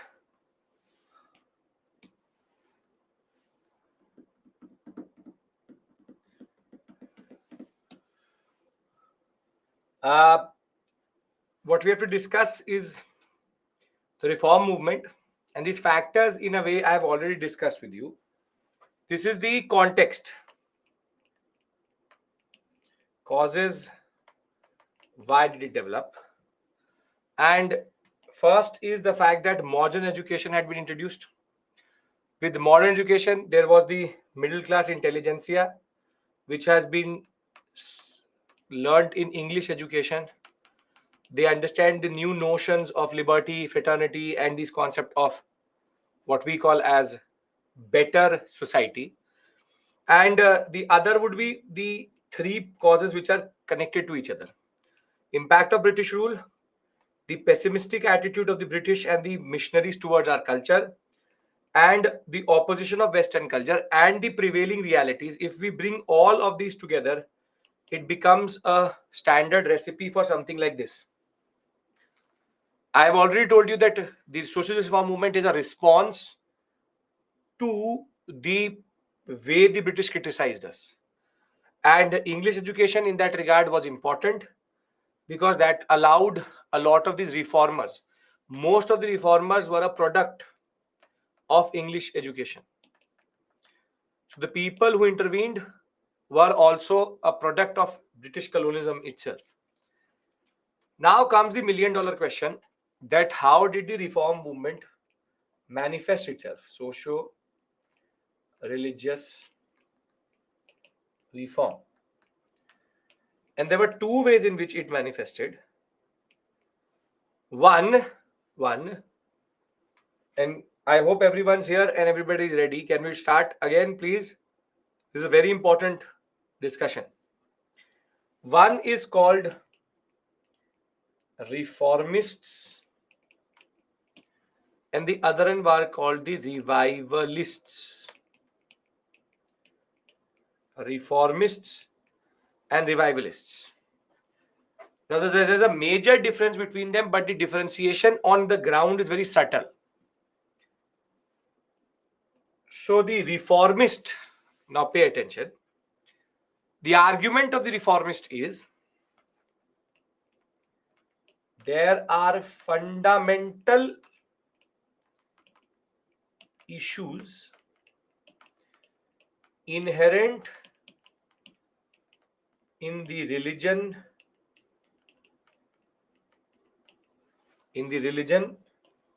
or rather we say in the religious understanding and prevailing society, and the way forward is to reform, change, and discard the existing practices. The revivalists, they also recognize, like the reformists, that there are issues in the society and religion, but the way forward is the revival of the pure and old religious practice, as all evils are later distortions or changes. So basically, according to them, social evils are inherent to religion. According to them, all social evils are later and evolutionary changes which distorted or which destroyed the original religion. Now, try to understand the difference in a very simple way. In a very, very simple way. Can I discuss that? Is this making sense? A little bit. Reformists say that all social evils are inherent to Hinduism, Islam, to Buddhism, to Jainism, or to Sikhism. And the way we move forward is that to discard and reform ourselves and move to a new religious practice which is away from these type of notions. So they believe that what exists in Hinduism is original to Hinduism. Now, revivalists, on the other hand, argue that yes, we also agree with the reformists that all practices which we talk today are problematic. We all understand that it is problematic. But these problematic elements were not part of the original religion, but were rather additions which happened over the years, which distorted the pure religion of Hinduism, Islam, or any other religion in that regard. I'll give you a very simple example. Very simple example. After it, you will never forget reformists and revivalists because, in a way, it is linked to you. Very simple. In my class itself right now there will be two types of, yes, in a way reformists are looking forward, look forward literally, and revivalists look backwards. The progressive and regressive, or whatever you want to call it, they want to move forward, the other ones want to move backwards to the original form. I'll give you a very simple example and you will understand it forever. In this class itself there will be two types of students, one a reformist and a revivalist. See, you did not perform good in an examination, you did not perform well in the exam. So the first type of student will say that, sir, I identify that there are issues in me, I identify there are weaknesses in me itself. You taught the right way, but I did not imbibe it in the right way. So there are inherent issues in my preparation, and therefore how I move forward is I will change my preparation, incorporate new elements, and then change myself. This is the first type of student. This is a reformist because he wants to reform his own understanding and he identifies that the issues are inherent to him. The other one would be a revivalist. He will say that I did not clear this examination because you are the problem. When I started, my understanding was perfect. I was extremely good. It is in the process of you teaching me that you destroyed my tradition. So what I will do is I will go back to what I was. The first one says it is my problem. I will reform myself. The other one says that when I came out of school, before I joined this course, I was perfect. I could have cleared this examination at that point of time. It is all these teachers which I met and they taught me certain things, which are later additions to my understanding, that in turn led to me becoming what I am right now. And therefore, the solution is not that I will change myself. You are the problem. I will go back to what I was.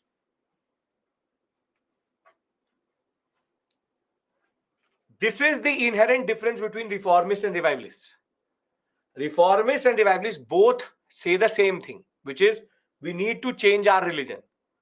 But one says that we should move forward because the religion is the problem.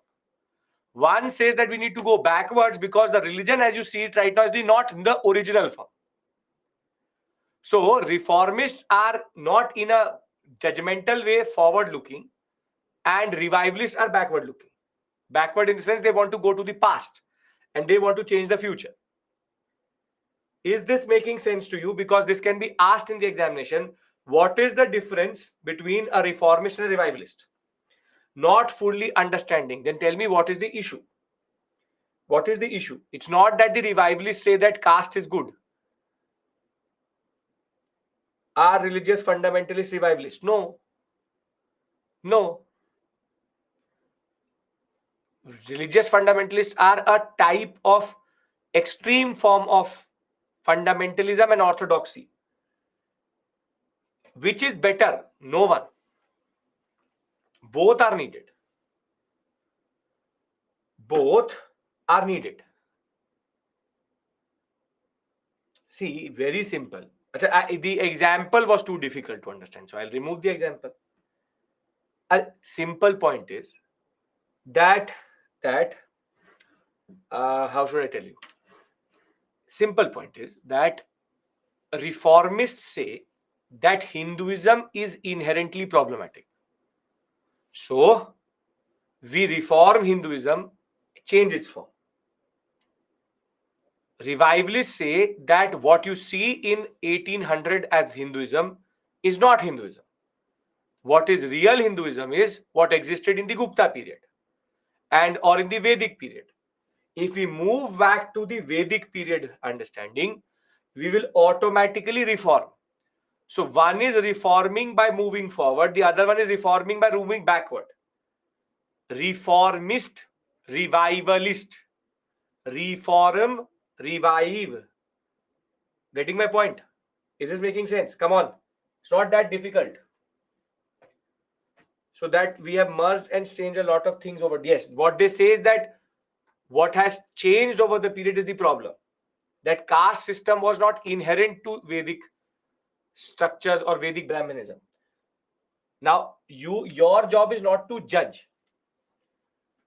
Your job is not to judge because both reformists and the revivalist agenda is the same. Their paths are different. Their agenda will remain the same. All of them will go after child marriage. All will go after caste system. All will go after the concept of sati, widow remarriage. All will go towards this concept of what we call as education for women. Their issues are the same.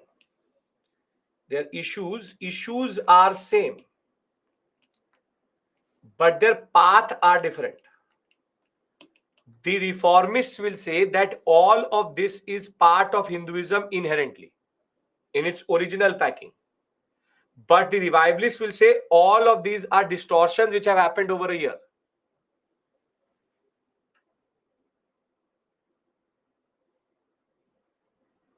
No, Chestha, that is not the point. Uh, it's not that you move forward and backward. It's about understanding the core issue. Understanding the core issue, which is that for some, the core issue is in the religion. For some, it is the religion which is not the problem. It is the things which were added to it later. See, revivalism or reformists. Let's not even talk about that. A religion evolves over a period of time. A religion evolves over a period of time, and what the reformists are saying is a religion inherently was like that. Revivalists say that this evolution is the process. It's not that difficult to understand. The agenda is the same. The agenda is the same. Please don't bring in political revivalism with revivalism. These are two very different things. Reformists will say sati, forticide, infanticide, bias against women is part of Hinduism inherently since the beginning. Revivalists will say, no, it is not part of religion. It was a later addition. That is why we need to go back to the original form. That is why go back to the Vedas. Revivalist not getting. Again, it's I'm saying to you, see, for example, you had a phone. On your phone, you get updates. Hindi mein I'm not going to speak it. That is not the purpose of this class. You get updates on your phones. Now, this phone came in a package. Now, down the line, there have been 4 updates. And in 2023, on 20th 11 2023, your phone starts to glitch. So the reformists will say that the original phone was the problem. These updates does not matter if they made it better or worse. Originally, there was an issue in the phone. However, the reformists will say no. Revivalists will say no. Original phone was perfect. These 4 updates have messed up the phone. But both argue that the phone is problem today. One is saying that it is because of the updates. One is saying that it is because of the phone itself. From day one, it was problematic.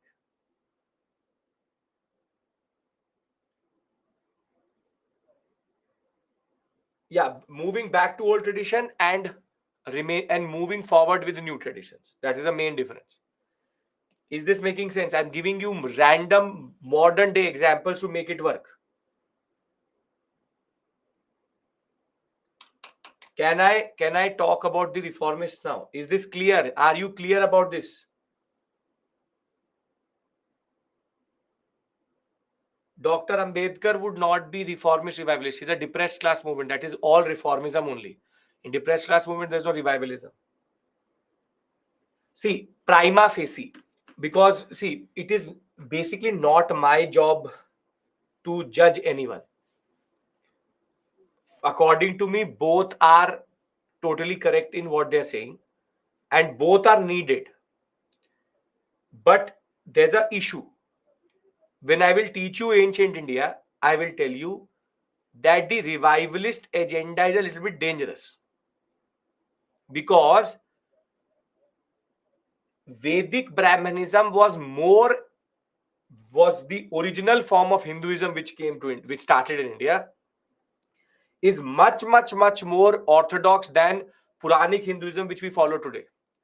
What Hinduism is today is basically Vedic Brahmanism, which emerged in the later Vedic period, plus the Puranic Hinduistic practices which started in the Gupta period, plus the Bhakti and Sufi movement.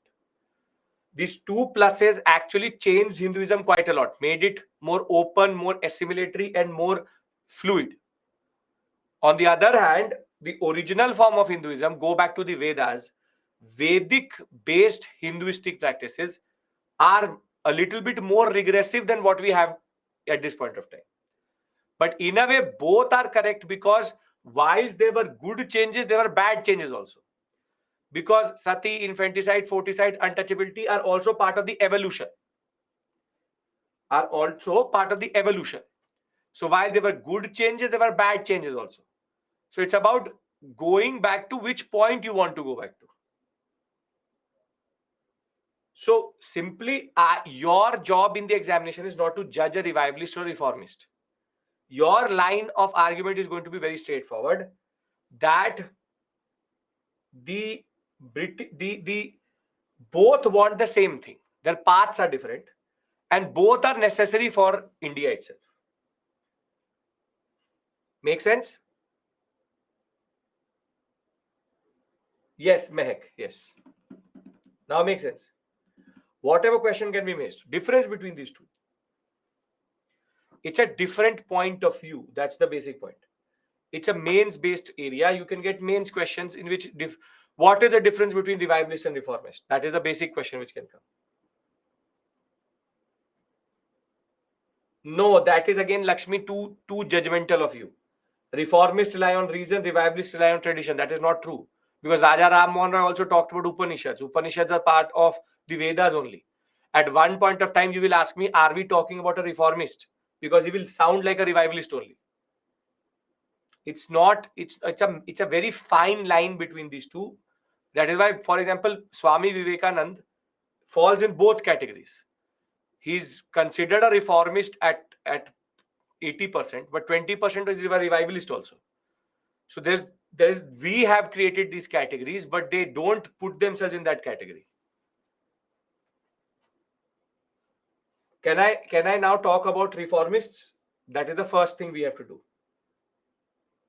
Can you explain the difference between revivalist and reformist? So what have I been doing for the past close to now half an hour? Ashay, I will tell you what to do with Vivekananda. रुक जाओ यार, थोड़ा सा patience show me. The point is, this is what this again, you are asking me a fundamental question. The difference between the two is only one thing, which is way forward and religious understanding inherent, discarding and moving into the new practices. On the other hand, you have recognized, but according to them, all evils are distortions. All social evils are are changes which happened and distorted religion itself. One says that the original product was the problem. The other one says that the updates to the original product was the problem. That is the only difference. Now I want to talk about the reformists. And in this very simply, reformist, Brahmo Samaj, Pratna Samaj, and the Aligarh movement, which is in Muslims, it's called the reformists. Revivalists, you have Arya Samaj and Devband, which is again in Muslim. So Islam and that we will see. Sir, it is said that Raja Ram Mohan Roy was actually a puppet of the British. Now again, I don't know how to answer that. And isn't everybody a puppet of the British only? Again, value loaded question. I don't know where you're getting this information from. Mehak, abhi examples I am discussing with you. Don't worry. I am discussing with you.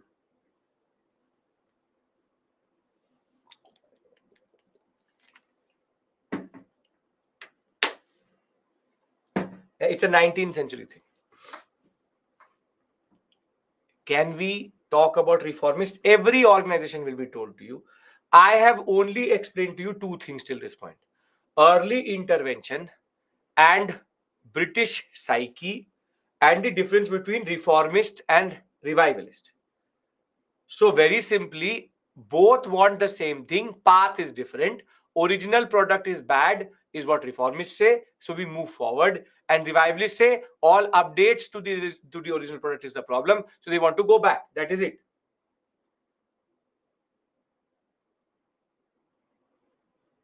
So can I talk about the reformists?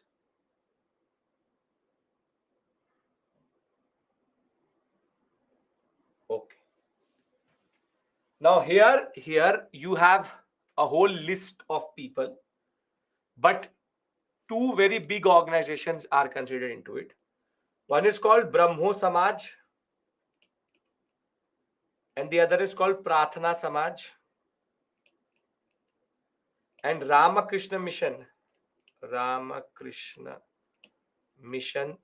is also considered reformist.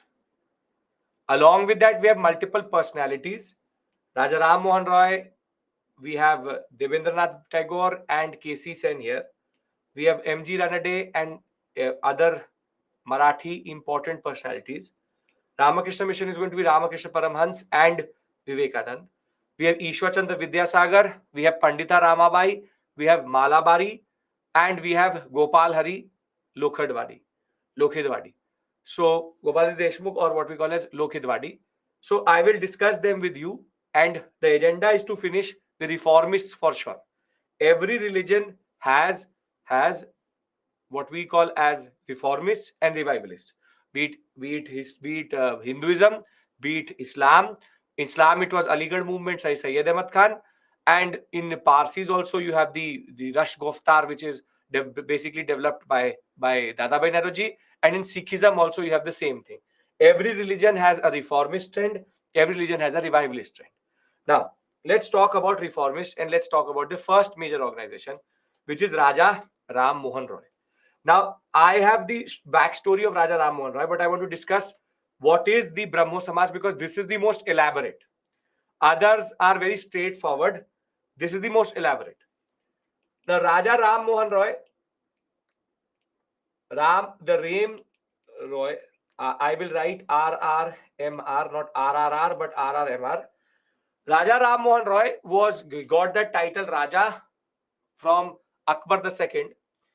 And see, Raja Ram Mohan Roy served the British for 9 years as a scribe. Scribe means that he used to write for the British as a translator and scribe. He comes from a very wealthy family, very well connected family, because they are connected to the Mughal emperor also. And he knew multiple languages.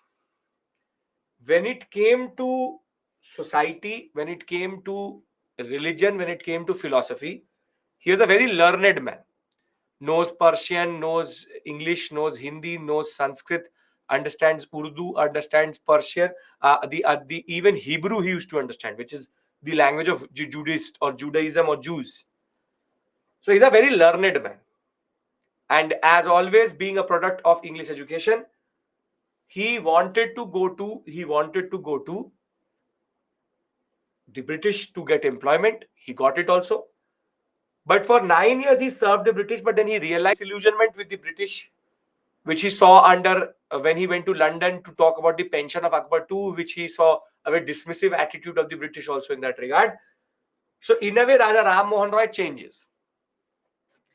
His most important contribution to Indian society, you want to call him a puppet or not puppet, was to convince the British through a proper movement between 1818 to 29 to argue that sati was something which was bad and needed to be banned irrespective of scriptural sanction or not.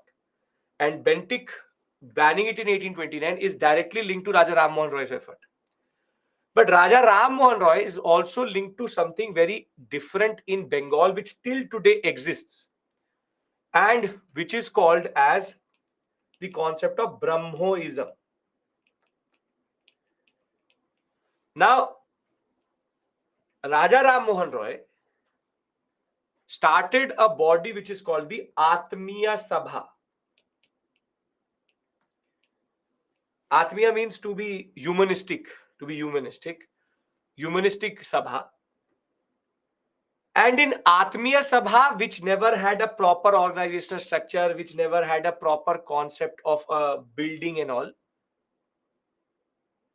it talked about something very interesting, wherein it said that the problem is that our scriptures are based on, and now you will see, he will sound like a revivalist.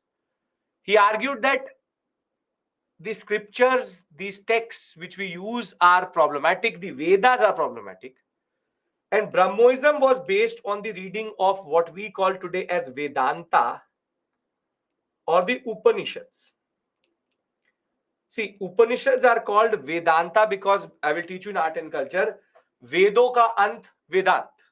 The last book in the Vedas corpus is Upanishads. And Upanishads that way are the philosophical understanding of the Vedas. And Upanishads argue for a more, and that is not inherent to Upanishads itself, that is his interpretation, wherein he talks about in Brahmoism a new type of understanding where there is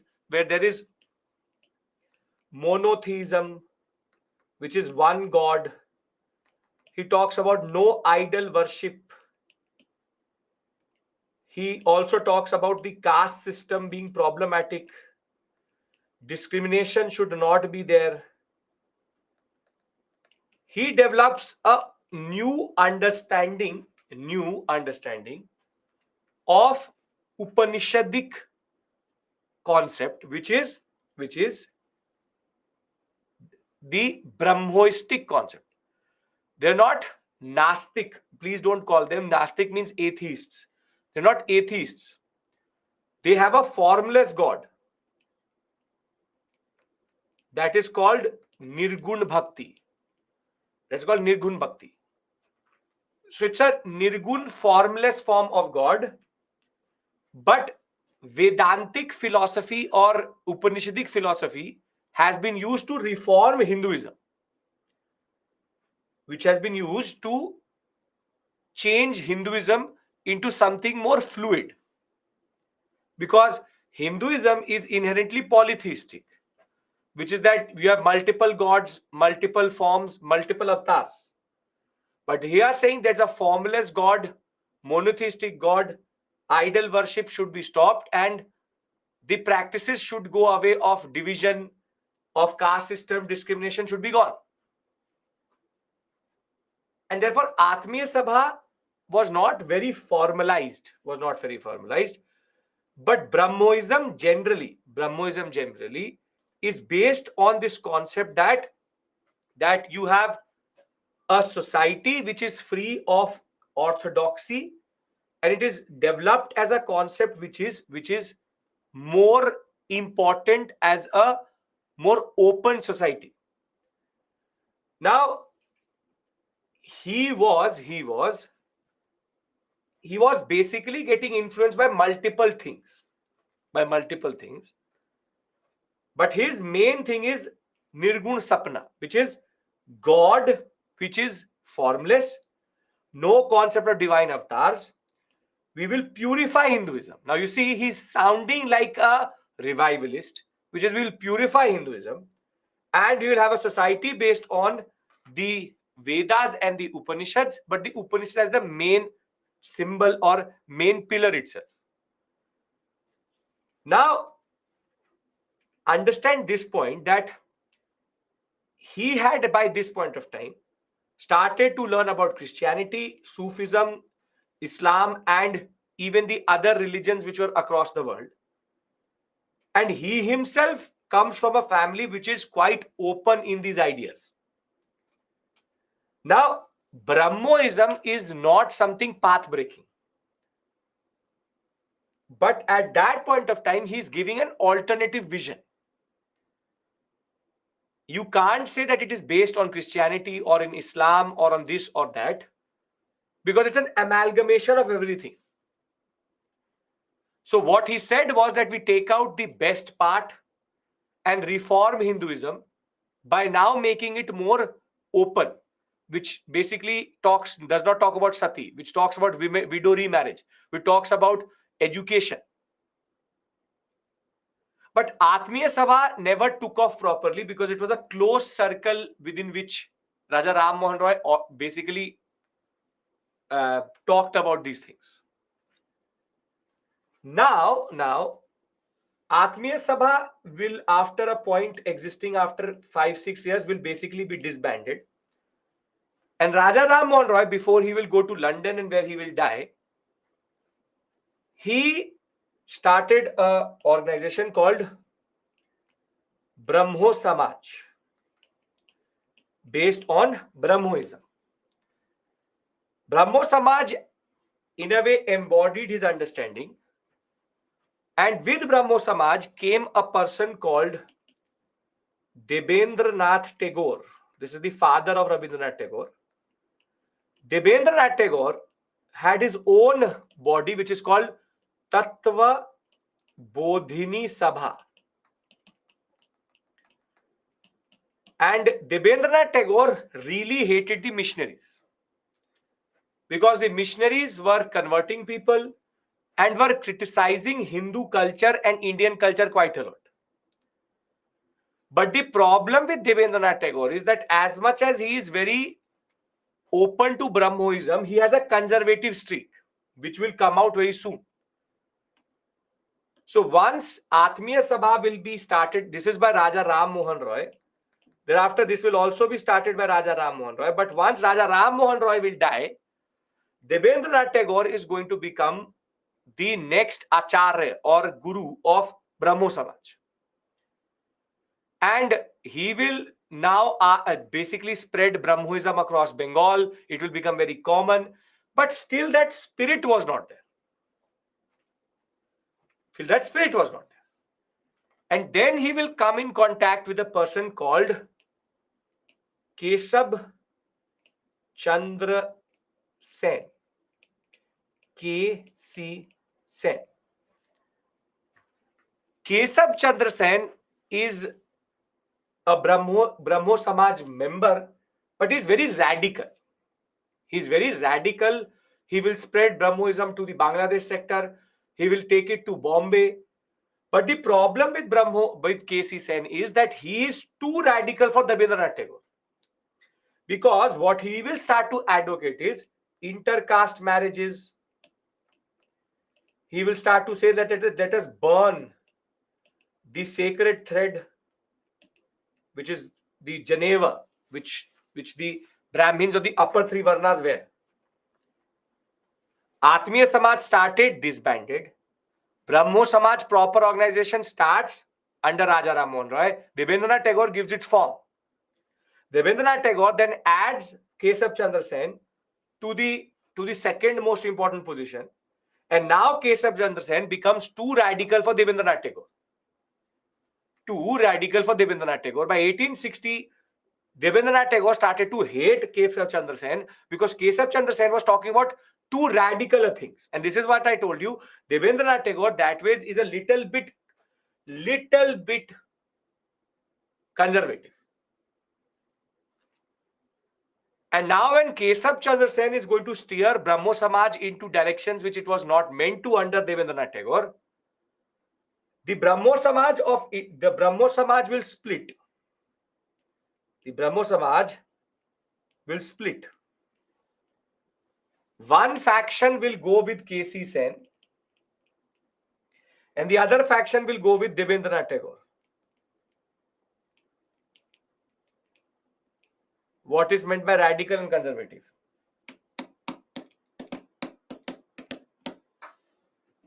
How do I tell you?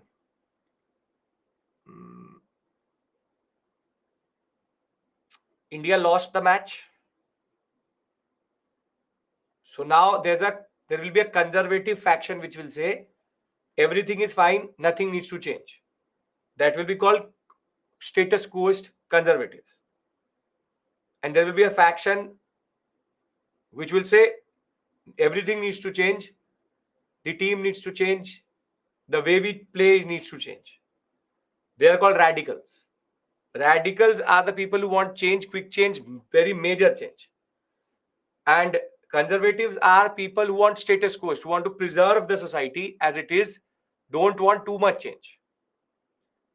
Left and right is not basically that, but sure. Aggressive is a totally different word. Aggressive, yes, radicals are aggressive, sure. Conservatives are not like that. Does this make sense? Why people believe in religion? Why they are not simply abiding nation's laws? Talking like Marx, Kirtiraj, but which law, what nation? Which nation exists at this point of time? What is the law of the nation? You are talking like the Constitution of India. That will come up only in 1949. See, yeah, this is why I don't talk about these things. Now you want a difference between liberal, radical, progressive. Same thing. Same thing. Liberal, radical, progressive, same thing. Tagore's vision was watered down version of Sen. No. Tagore's vision is a more concentrated version of Raja Ram Mohan Roy. K.C. Sen is watering it down. Can I talk about K.C. Sen and Debendranath Tagore? Okay. Mohan Roy did not believe in God, idol worship, believe in one God. Yes. One God, formless God. Okay. Like Kabir. What is the real meaning of Brahmo Samaj? Samaj which follows Brahmoism, Brahmo Samaj. But Sen was proposing intercaste marriage. So that is too radical for that time. Finer details I will tell you. You want dates? You want when the split happened? All that detail I will give you. What is the link between Atmiya Samaj and Brahmo Samaj? Both started by Raja Ram Mohan Roy. But one was disbanded, the other one still exists in a different form. See, this is what you do. You break the flow and then you will yourself confuse yourself. Atmiya Sabha becomes Brahmo Samaj in an institutional form. Raja Ram Mohan Roy starts it. Debendranath Tagore takes it over. He is conservative. K.C. Sen is radical, who will be brought in by Debendranath Tagore himself. Keshav Chandra Sen will become too radical for Debendranath Tagore. So Debendranath Tagore is going to expel K.C. Sen. So K.C. Sen will make his own Brahmo Samaj, which we will call the Brahmo Samaj of India. And Debendranath Tagore will make what is called Adi Brahmo Samaj.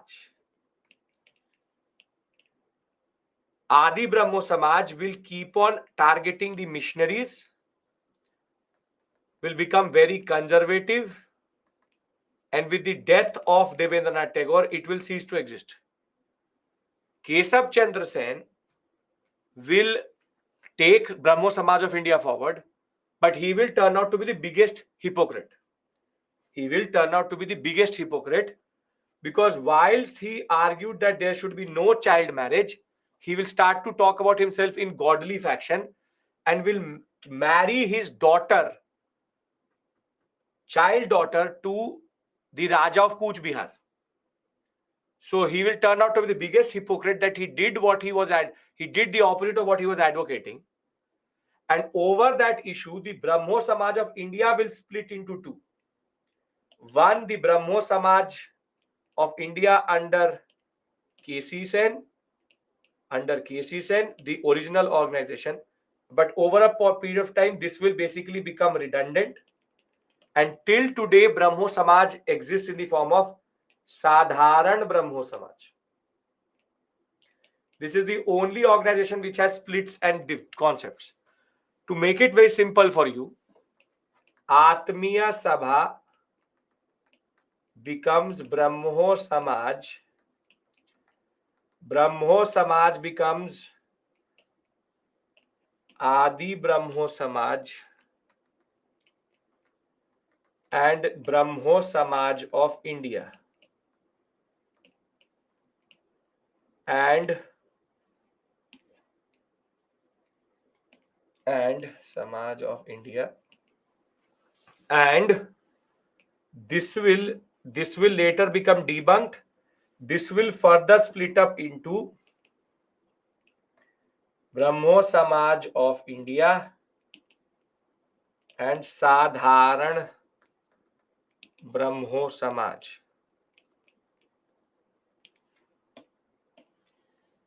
This is K.C. Sen.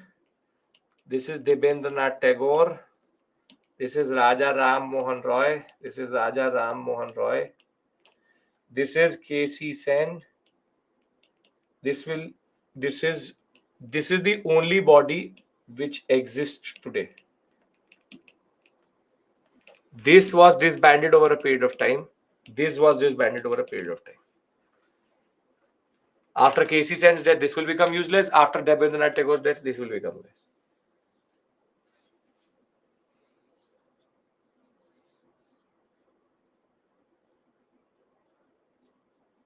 Kanchana, that is also not true. First part is fine. Second part is not true. Is this making sense to you? I'll add the details to the PPT.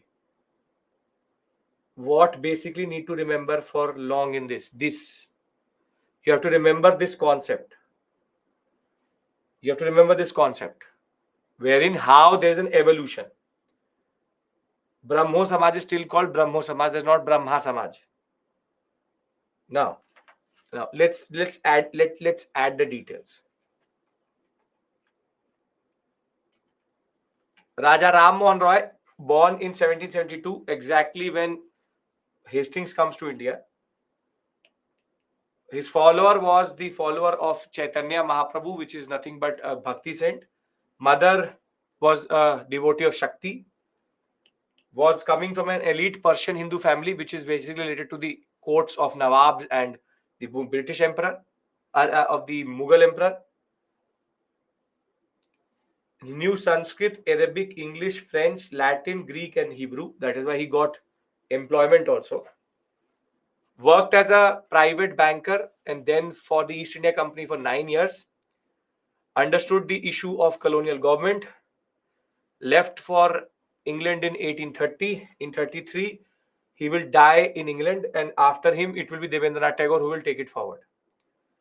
His ideologies were based on the religions he interacted with, and he argued that we need to substitute the knowledge which these priests are giving. So he was against religious intermediaries. Intermediaries. Now understand one thing: be it any person, be it any organization, be it anything, their issues will remain the same. That is why writing a mains answer on social justice reform movement is very easy, because everybody's issues is the same. Pandits are the problem, caste system, widow remarriage, child marriage, the concept of women's education, and the issues of discrimination. Every organization has the same issue. So if you write it for one, it will become true for all of them. Thereafter, translated the Vedas and the five Upanishads into Bengali and English, talked about caste rigidities, and rejected the missionary claim that Christianity was better. In 1817, he will help David Hare establish the Hindu College. He himself wrote a lot of things and was talking about political interventions also. He said that the practice of permanent settlement was wrong, though he did not talk about permanent directly, but the fixing of maximum rent is something which he did not like. Reduction of export duties and judicial equality is what he talked about. And the literary contributions include multiple texts which he wrote. From in 1805, again, you have to remember this for the examination can come, which is the Tufat ul Muwahidin, which is a various religions talk on reason. Then he wrote Gift to Monotheists in 1809. By 1821, he had established a bilingual Brahmanical magazine with his opinions being written. And then the Samad Kamodi was a Bengali weekly which he used to allow other reformists to write in. Now, thereafter, he will help David Hare. Then he will allow Anglo-Hindu College to develop in 1822. The Vedanta College will be established in 1825 with his help. And he also will help Alexander Duff in establishing the Scottish Church College.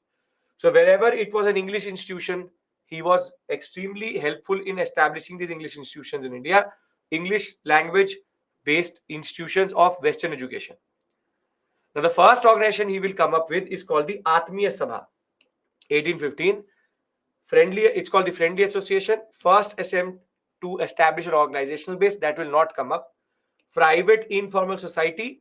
Members recited Hindu scriptures, sang different hymns. Religious and social issues were taken. Dwarka Nath Tagore, which is the grandfather of Rabindranath Tagore, the father of Devendranath Tagore, along with other very important personalities such as N.K. Bose and Bibin Mitra, all were part of this Sabha. And they talked about free and collective thinking while denouncing caste system and orthodoxy. In 1819, it will cease to exist. 4 years it will run, but it will not run properly. So to make it properly, in 1828, so it will take him time, just before leaving for London, 1819, he will stop Atmiya Sabha. 1828, 8 years after, he will start, rather 9 years after, he will start the Brahmo Samaj. Brahmo Samaj will first time meet on 20th August 1828. This is a more organizational structure he gave to his ideas.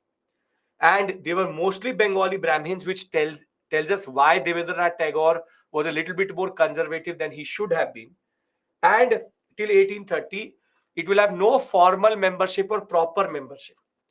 It is after he leaves to London, where he will die after 3 years, his ideas, which we discussed, will be properly organized by a person called Devendranath Tagore, who had the Tattva Bodhini Sabha himself, which promoted the systematic learning of the Indian past through Bengali language. So he was already talking about the past. He was talking about the concept of religion, and he was conservative that way.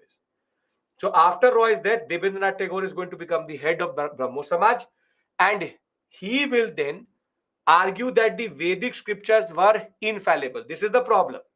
He will start to he will repudiate, he will try to say that Vedas are not everything. But he will in that pursuit, also associate Kesab Chandra Sen with it.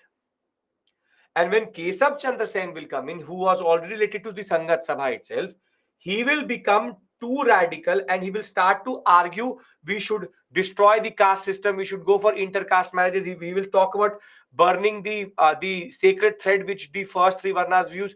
Every scripture should be destroyed. Now, Kesab Chandra Sen spread Brahmo Samaj quickly, but he was too radical for Devendranath Tagore. His young followers will start to do intercaste marriages.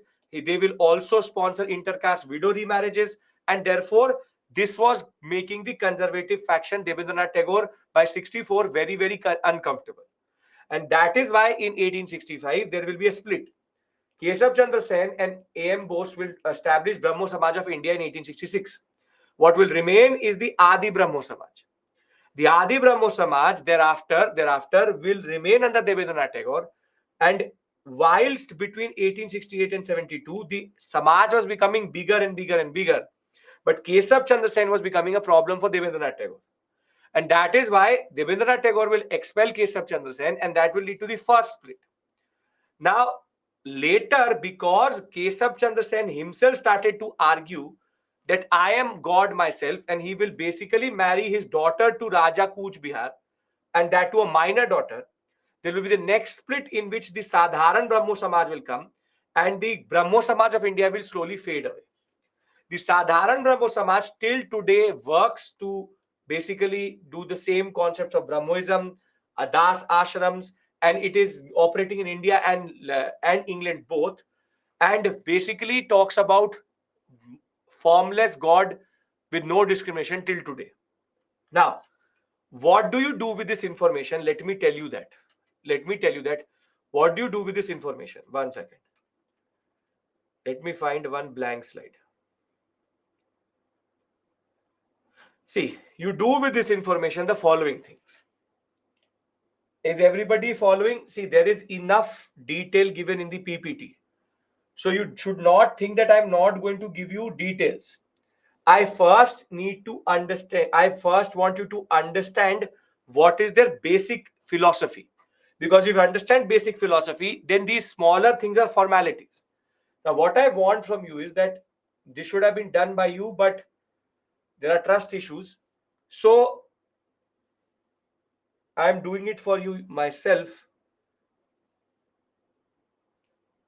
This is how you will basically organize the data. The students who I think have my book already know where I'm going with this.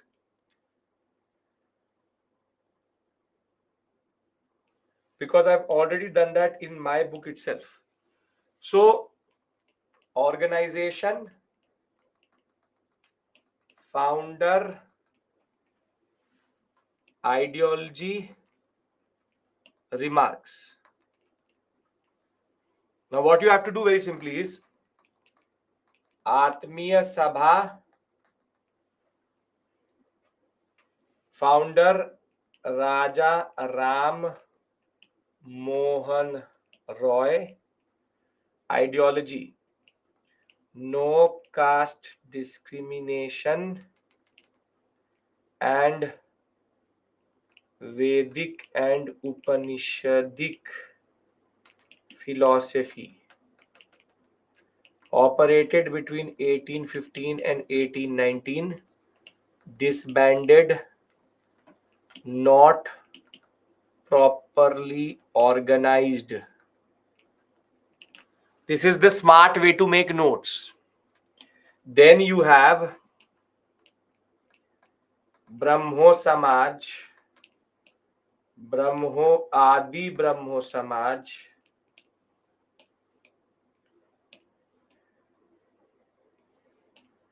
Adi Brahmo Samaj, then not Sadharan, Brahmo Samaj of India, and Sadharan Brahmo Samaj. This is Raja Ram Mohan Roy and Devendra Nath Tagore. Idea is what? निर्गुण सपना, monotheism, no idol worship, Vedas and Upanishads. Remarks. Devendranath had Tattva Bodhini Sabha and split over KC Sen. आदि ब्रह्मो समाज Debendranath Tagore,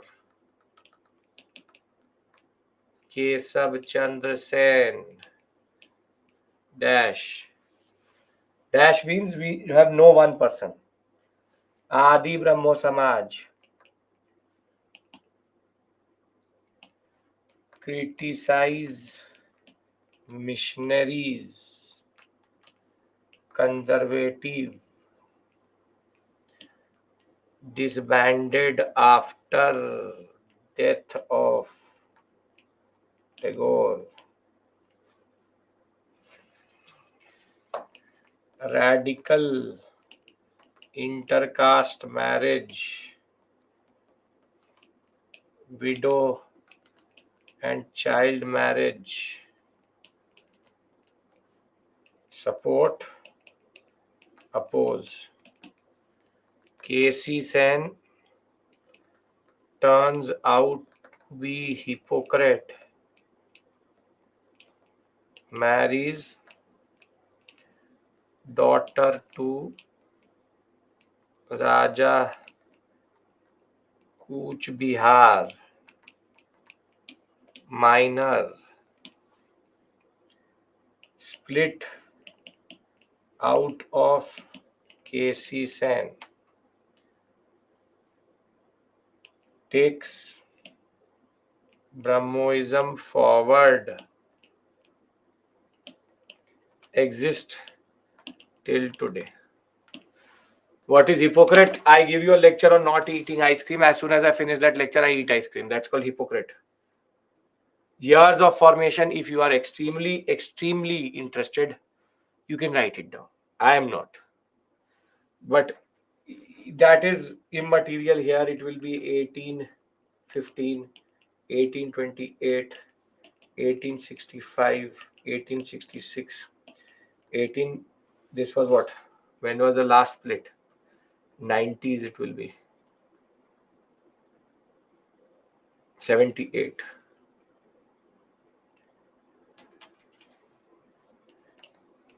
But I keep the dates least as possible. Is there any trick to remember the founder names to that organization? तीन तो नाम ही है, राजा राम मोहन राय, देवेंद्रनाथ टैगोर, केसी Sen. Tagore, you should know Rabindranath Tagore's father. This much respect you should give him. Raja Ram Mohan Roy, every bacha knows. Kesab Chandra Sen is the only one you have to remember.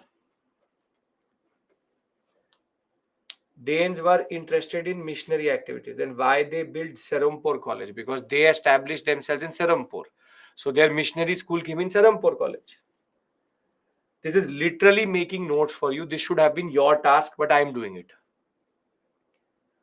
But this is not even, this is spoon feeding will still be something. This is little bottle feeding. That this is how you do it. What is written after Nirgun Sapna? Monotheism, idol, no idol worship, Vedas and Upanishads.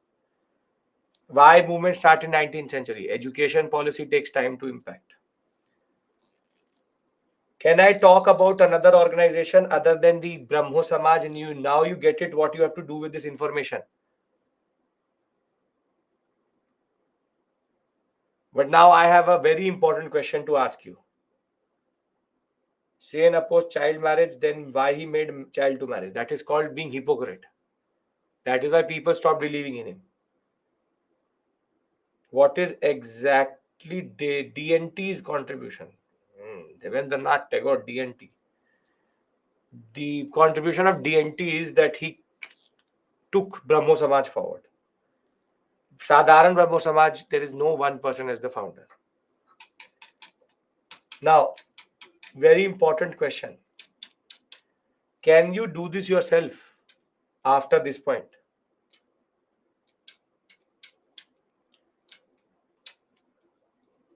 I'll give you, and not not properly like this, but I'll tell you what to write. But can you make your proper notes? Because there are two issues in this. If I do it, then I am learning these organizations myself, and I really don't need to. And second, if you will do it, you will learn to make notes also, but also learn in the process of writing. I have done the same thing in peasant and tribal for you already. As soon as you will see the PPT, you will realize it. Here, I want you to just go through the PPT and put it down. You make it, you email me it. I would like to see how you're making notes in that sense.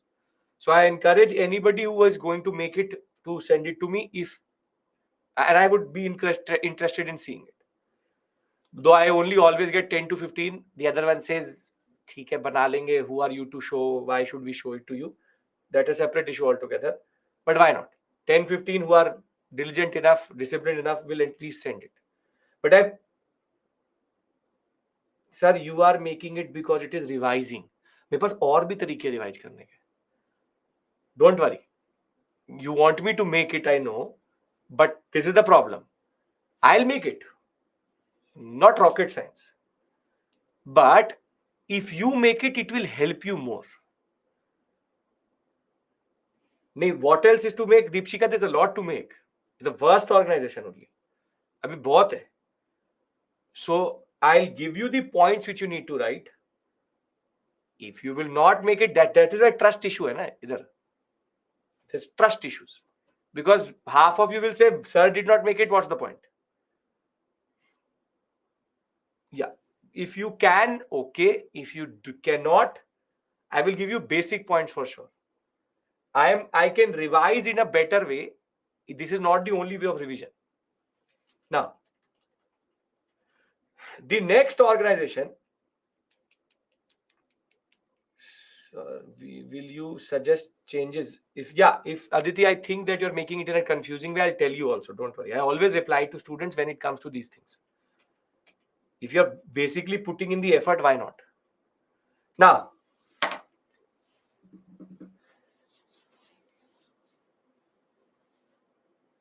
you can do Akanksha only for today's class. Only for today's class. This module, that's it. Now, the next person which we have to discuss is a person who is not Indian or not a Britisher, but a Portuguese. His name is Henry Vivian Derozio. And Henry Vivian Derozio was a teacher. He was a teacher in the Hindu college for not more than 5 years. But he inspired a new generation. His followers basically started a movement which is called the Young Bengal movement, or in different texts also called the Young India movement, but it's mostly called Young Bengal movement.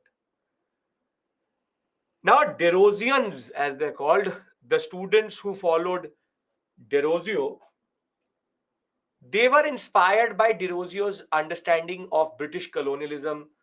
He himself, a Portuguese, had gone through he had seen the French Revolution happening. He had seen the concept of liberty, fraternity, this and that. So he talked about modern civilization, about critiques to colonialism.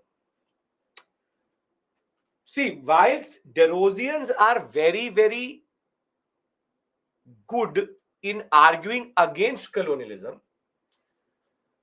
but the problem with Derosians is that they are too ahead of their time. To argue in 1830,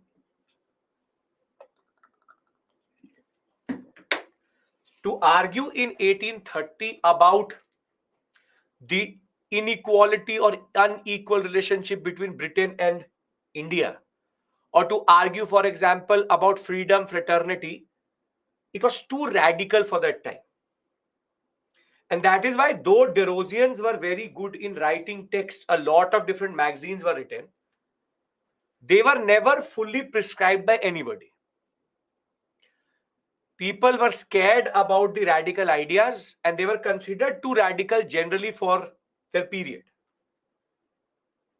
And that is for the same reason that Derosians and Young Bengal movement fizzed out with the students dying themselves and was never prescribed. So when you look back at Henry Vivian Derosio or Young Bengal movement, it was very radical for its period. No, Kesab Chandra Sen is not radical for his time. He is just a, he's not talking about colonialism. Derosio is talking about colonialism. See, to critique colonialism in 1820s and 30s is a no-no. That the British will burn you. We still believe in the British. The British are doing good. All is well. All is well. He is saying that the British are not doing good things in India. Derosio exposed the British. Their moral and their economic justifications gone. But the people were not ready to accept it because the people were too scared to prescribe to something so radical. So Kesab Chandra Sen would be social radicalism. Here there is political radicalism. So taught in the college, Young Bengal movement he started, and he is the first nationalist poet in a way because he talked about concepts of liberty and freedom. And is he an Anglo-Indian? I'm saying that he's a Portuguese. Then how can be an Anglo-Indian? Anglo-Indian means father English, mother Indian. He's a proper Portuguese. Now, the Young Bengal movement, Derosier students together called Young Bengal, Free Thinkers of Bengal, have multiple texts: Pantheon, Herapes, Gyaneshwar, Inquirer, Hindu Patriot, Quill, and the Bengal Spectator. They expressed their frustration against the unequal political status of the natives and the Europeans. This is too radical. This is too radical. They're having their Society for Acquisition of General Knowledge in 1838, where they're talking about child marriage against social evils. But the point is, this is basically early nationalism before there is there. It's very, very dangerous to argue something like this in 1830s and 40s, where there is no proper expression of nationalism. He's talking about by what authority are the British present in India. Think of it. I come to you in 1830 and say, in charge किसने बनाया British को? Who made the British in charge? What gives them the authority to be in India? Who are they? They are talking about too many things which are very dangerous. So equality, freedom, opposed customs. They wanted Indians to be in higher positions. For example, in the Governor General's Council, they are too radical. And for the same reason, the society was not ready for this type of propaganda. People did not patronize them, they did not support him, and the link with the masses were also gone. Basically, too radical for their own time itself. So, Derosio is not the problem, his students are the ones who take it forward. He gave them that ideology and they questioned the society. So, in a way, Derosio's understanding and UPSC asked a question that what is the contribution or what is the underlying logic of Brahmoism or Brahmo Samaj of India and Young Bengal movement. He died very young, very, very young. And the reason why Derosio is important or Young Bengal movement is important, they are asking questions which will become very relevant maybe 20, 30 years down the line. And that is why they are considered important. So in the box which you will make for example, Derosio or Young Bengal, you just have to make Young Bengal movement, Henry Vivian Derosio, concept of French Revolution, question colonialism, and remark will be too ahead of their own time. So you just have to add it to this box. Thereafter comes the most prolific of all in this period after Raja Ram Mohan Roy, which is Ishwar Chandra Vidyasagar. Ishwar Chandra Vidyasagar is basically the originator of modern Bengali language, modern Bengali, what we call a script, and he is the pioneer of women's education. Widow remarriage and women's education is something which Ishwar Chandra Vidyasagar literally pioneered in India. The Bengali primer, Bengali grammar, Bengali literature, which you see today, is all developed by Ishwar Chandra Vidyasagar himself. He will become the general inspector of schools through the different committees. 35 girls' schools he started with his own money. Emancipation means freedom. He's the one who emancipated or worked for the freedom of women. Freedom of women. He was instrumental in making the Widow Remarriage Act pass in 1856. But as a literary personality, he developed Bengali language. As a political reformer, he worked for women's education and widow reform. He was also the secretary of the Bethune College or Bethune School, where he again talked about women getting access to higher education. And when he became the principal of the Sanskrit College, he opened the gates for everybody, non-Brahmin students also. And he said that we don't need to reject Western thought. He rather said that why can't we study Western thought in Sanskrit? So he's bringing these two worlds together. Polygamy means multiple wives for one husband. He is the one who devised the Bengali primer and evolved the way Bengali is written today in prose style. Now, just going through these three basic, as I said, polygamy means one husband having multiple wives. Polygamous. If you look at it, aren't they all talking about the same thing with different emphases?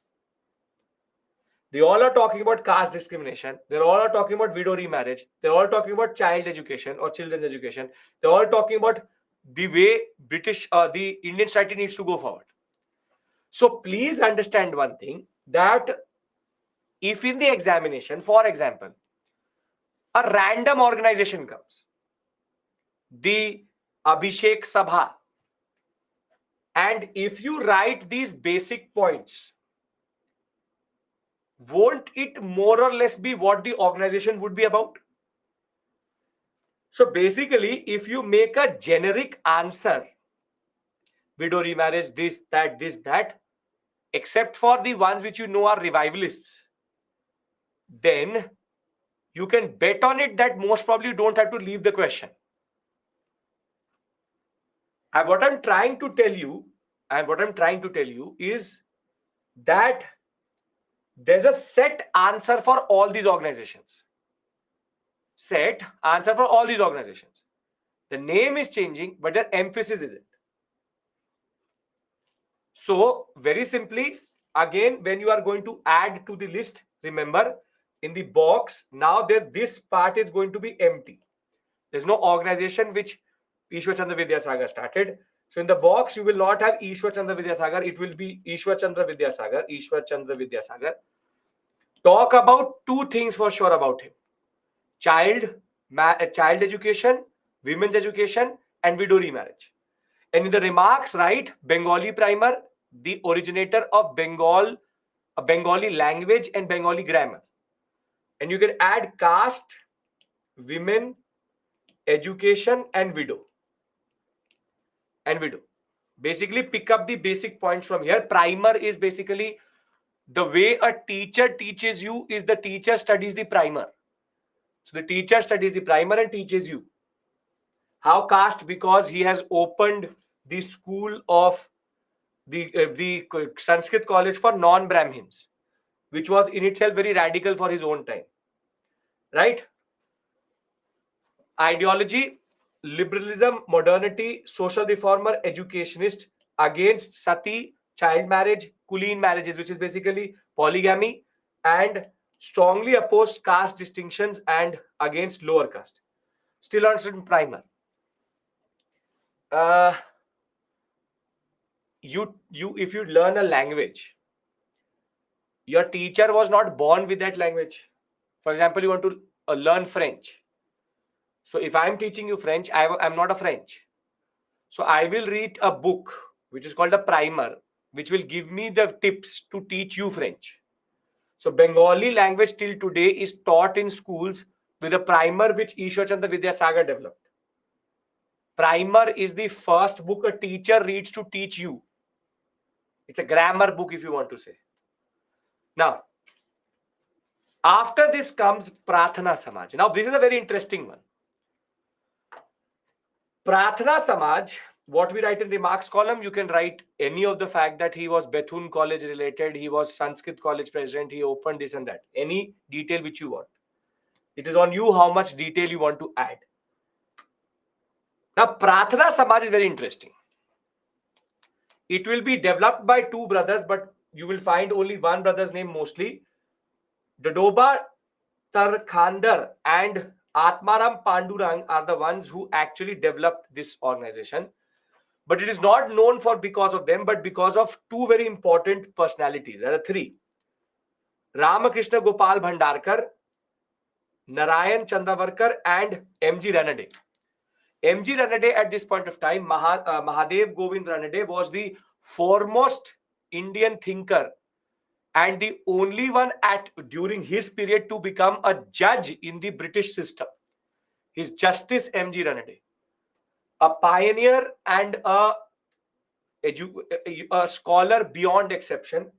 His association with Prarthana Samaj made Prarthana Samaj very, very popular. Now, Prarthana Samaj is very interesting because, see, Prarthana Samaj was started when Kesab Chandra Sen reached the Marathi sector of Maharashtra, and it was developed on the lines of Brahmo Samaj. But what is interesting about Prarthana Samaj is Prarthana Samaj never split because they were inherently conservative, saying that we will not let this organization become what it is should not be. So Prarthana Samaj never let go of Indian culture and became too radical like KC said. Brahmo Samaj and Prarthana Samaj are connected because Kesab Chandra Sen went to Maharashtra, spread the name, and it was parallel to Brahmo Samaj. But with with M.G. Ranade related to it, they never went outside the social system of what was followed. And that is why they talked about monotheism, they talked about one God, they talked about social reform, they talked about a very interesting thing which was opposite to what Devendranath Tagore was saying. They regarded the Vedas not as divine. They said, okay, the Vedas can be also challenged. And they were basing their understanding on the old Bhakti saints such as Tukaram and Namdev. But they maintained their distinction from the Brahmos of Bengal because M.G. Ranade always said it did not break with the past and cease all connections with our society. Modernization needed to be done within the traditional space. Basically, they are not too radical and they're not too conservative. Brahmo Samaj, in a way, is in between. M.G. Ranade is in between Devendranath Tagore and K.C. Sen. He keeps Prarthana Samaj in line. So, very simply, their contributions would be the same as what you have been hearing till this point. Same old, same old. Position of women, depressed classes. R.G. Bhandarkar performed marriage of widow daughter despite criticism, condemned caste system, child marriage, infanticide, equal opportunity for women. I hope that I have convinced you that all of their contributions are the same. They all are talking about the same thing. Their areas are different, their agendas may be different, but the concept is the same. So, Pratna Samaj, make a box. Pratna Samaj, Atmuram Pandurang and his brother Tadoba, along with M.G. Ranade and Gopal Krishna Bhandarkar, along with that Narayan Chandavarkar. Concept Brahmoism, but not as radical as Keshav Chandra Sen. Middle path between Debendranath Tagore and K.C. Sen. And contributions again standard things. Caste system, child marriage, women, position of women, widow remarriage, same thing. Marriage of widows means that once it was not allowed under Hindu scriptures or Hindu society that a widow, when she is either not burnt under sati, then she is made to wear white clothes based to have a austerist society. She's not even allowed to marry. But if a husband loses his wife, if he becomes a widower, he is allowed to marry immediately. So women are not allowed to remarry, but men are allowed to remarry. This is called hypocrisy. And that is what they're trying to point out against. Okay. Food restrictions, multiple. Absurd restrictions were there. Okay. Now comes last organization which we will discuss is Ramakrishna Mission and Swami Vivekananda. Or I'll do one thing. I'll not talk about Swami Vivekananda today. I'll talk about him tomorrow. Rather, let's do the smaller organizations because I want to discuss him in more detail and I only have 14 minutes. Makes no sense. So, Swami Vivekananda, I'll discuss with you tomorrow. I'll rather discuss the smaller organizations. Can I do that? Makes sense because I want to discuss Ramakrishna Paramhans and Swami Vivekananda in detail. What is Neo Vedanta and the concept like that? Okay, perfect. So we'll talk about his ideological framework later. Okay, now the organizations which are left are you have the Dev Samaj, Shiv Narayan Agrihotri. This is the man. This is the name, and he is a very interesting personality. He's a very interesting personality. Starts a society called Deva Samaj. Is again an active member of Brahmo Samaj. He starts the organization as a theistic society which believes in God.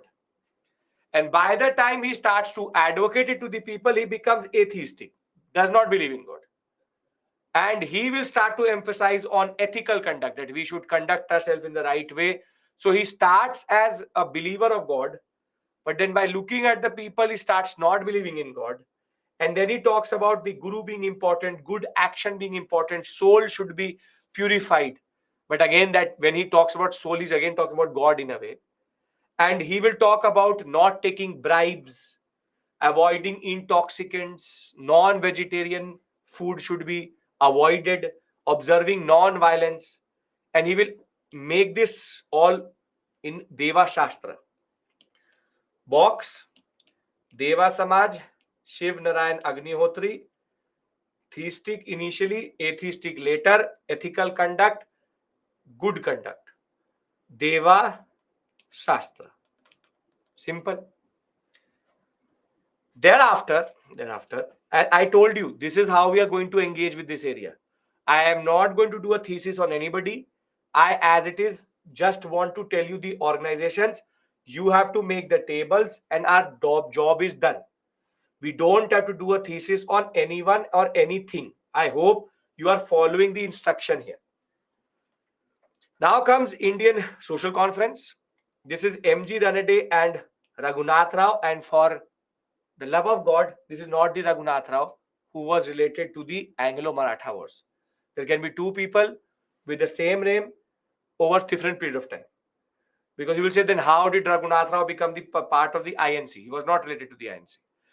This body, Indian Social Conference, used to meet on the sidelines of the INC, and they used to talk about again economic and social reform. Again, same issues. Intercaste marriages were advocated, opposed polygamy, and they were generally the social issue based INC, never really took off. Then comes a very important personality. His name is Behramji Malabari. Behramji Mewarji Malabari. Now, he is a very interesting Gujarati poet. What type of question can be asked in this topic? Theoretical questions, mains questions, which I've already discussed with you, and then match the following standard things, which is organization founder, organization understanding, standard things. Yes, Seema, you can. Okay. Now, is there any uprising in nationalism through reform? Manja will discuss that. In a way, this was important for nationalism. Behramji Malabari is a very important personality because he that is tips to remember: keep it minimal, keep it straightforward, use the box, you will remember it forever. In the process of making the box itself, you will remember half of the things. That is why I'm not making the box, because making the box itself is very, very important. By making the table, you will learn half of it automatically.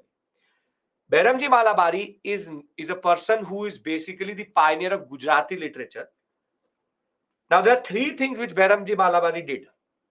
He's a pioneer of widow remarriage, child education, and women's issue.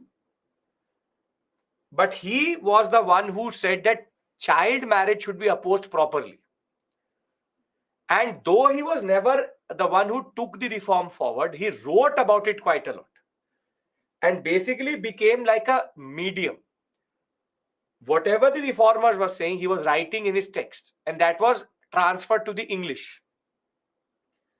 And therefore, it should be 1875, not 1975. He was writing poems in Gujarati, advocated for rights of women to be protected, against child marriage properly. He believed that our Pandits were misinterpreting the Vedas and the Upanishads, because the Vedas and Upanishads did not have anything which these intermediaries were saying. And he will become the one who will become the first one to pioneer the infant marriage and enforcement of widowhood. And the acts will also come later. And he enacted two very important things. First, he was related to the law which banned child marriage, but the Age of Consent Act also. Age of consent is basically related to the fact that at what age does a woman or a woman have the right, or the what age she has to consent for any form of sexual interaction within the marriage itself. Because there's too much child marriage, there's a need for the consent of the woman to be there. So the Age of Consent Act was something which he pioneered and covered quite a lot in his texts, saying that the woman should have the right to say no and yes. And therefore, in his Indian Spectator, he was the editor of all major newspapers from time to time, from the Times of India to the Hindu Patriot, multiple texts. He always talked about this, that women should have the right within the marriage itself and outside the marriage itself also. And the Age of Consent Act, that was a very important Malabari based reform movement which he tried to move forward with. So again, he's a women, what we call as women centric reformer, but very important in that regard. Then we have the Seva Sadan, which will be established by Malabari's friend Diwan Dayaram Gidumal, and these two will thereafter make sure that women, be it any caste or any varna, get the space to come and basically be not traumatized. So for the women which have been exploited, discarded, be it Hindu, upper caste or lower caste, they can come to the Seva Sadan. And till today, Seva Sadan helps women in distress when it comes to marriages or when it comes to women who have been exploited through the society itself. That was extremely significant in women upliftment and emancipation. Then you have one more literary personality who is Gopal Hari Deshmukh.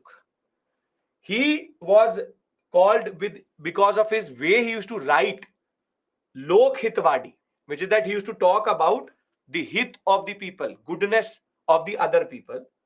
So he was again related. He did hated Hindu orthodoxy, the intermediaries. He talked about the fact that secular values, humanistic values, humans are important, people are important. And if he said that if any religion does not sanction reform, we should change that religion itself.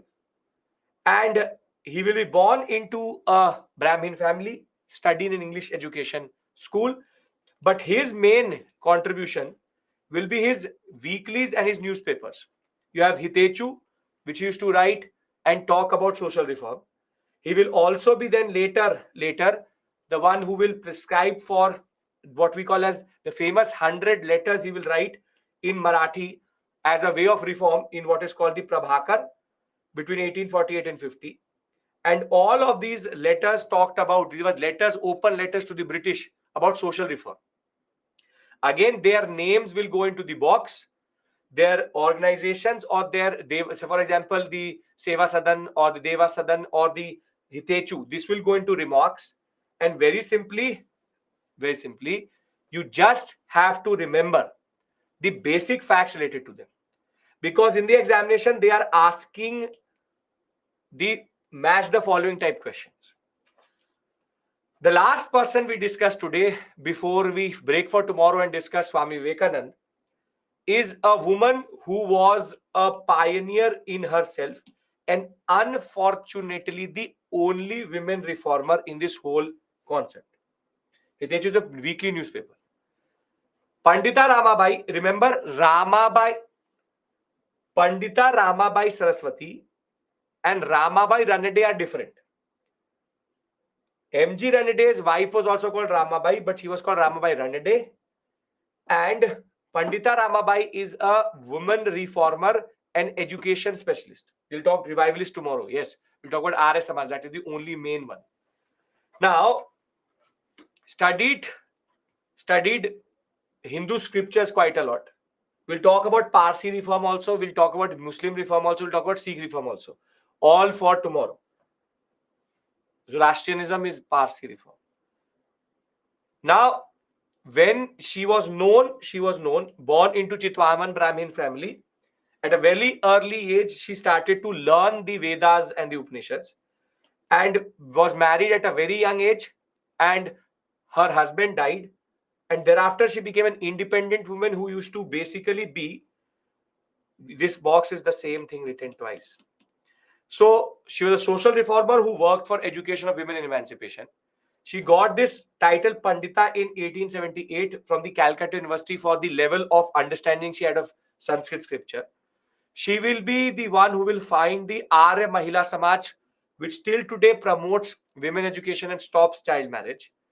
And the Seva Sadan of Pandita Ramabai, the Seva Sadan of Ramabai Ranade and the Arya Mahila Samaj of Pandita Ramabai will work together to help women who were discarded by the society. Now, the servants of the Indian society, Gopal Krishna Gokhale, 1905, but their issues are now different. They are going to talk about how we need to go for selfless work for the nation. Because by 20th century, they're not talking about nationalism and nation. So now a new cadre of selfless workers who will do something for the society generally. And their contribution is going to be ashram schools, hostels for tribal boys, promote education, sanitation, health. So you can see the INC based organizations have a totally different understanding. They are talking about nation and the other are talking about the society itself. Thereafter, Social Service League, same thing, but this is NM Joshi, very important personality coming from Bombay itself. He will again talk about how slum dwellers, good organizations for the people of India. So now it's about poor relief. It's about slum relief. It's going to be a new way of going for workers' welfare. So here again, just social service leave, NM Joshi, what is their basic emphasis? These organizations, these late organizations are based on a different understanding itself. Now, the last point I'm going to make before we stop for today and we talk about revivalism tomorrow is that firstly, I hope that you understand the purpose of this discussion. I cannot teach anything here. There are only facts and there are concepts. Conceptual fact I've already done. Factual part I'm telling you. Second is I've already told you what to do with this information. Just put them in boxes and see it from time to time. Third, this is an endless process because organizations are endless. So please don't get bogged down here. Fourth, this is the last module which is like this. I want your patience for one more class. And after this, what type of question can be asked? From the initial part, they can ask you a mains question with regards to what is social justice reform movement. Second would be match the following questions. We'll do very soon the previous year questions and we'll discuss it. What do we remember out of today is bake notes out of this PPT, make boxes, put these information in boxes and forget about it. Don't have to worry about that. Ramabai Ranade Seva Sadan is different. Pandita Ramabai's are Arya Mahila Sabha is different. Two Ramabais are there. We did not talk about untouchability. That will be done. Depressed class movement is tomorrow. Depressed class movement, revivalism, Muslim reform, Parsi reform, all with Sikh reform. 5 simple topics will be done tomorrow. Emancipation means to give freedom. We will now meet tomorrow and finish this module, and one more painful module is left. It is heavy, I know it, which is peasant and tribal revolt. So I can't do anything about it. I myself don't like it, but this has to be done because questions are coming from this area, both in prelims and mains both. With this, I end today's class. We will see you tomorrow at the same time. One more class, maximum till Wednesday, a little bit of pain. After 1857, I promise you, everything is going to become very easy, logical, and straightforward, the way we were doing it last week. Right? Okay.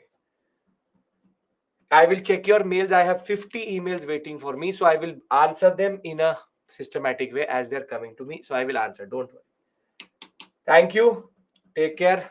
And bye-bye. And I please make the tables. It will really help you. Sir, you teach same as today as tomorrow. Why will you not come tomorrow? The same issue is going to be there. Revivalism we have to do. Reformism is done. Vivekanand, Dayanand Saraswati is going to take time. Thereafter, it will become easy. Okay.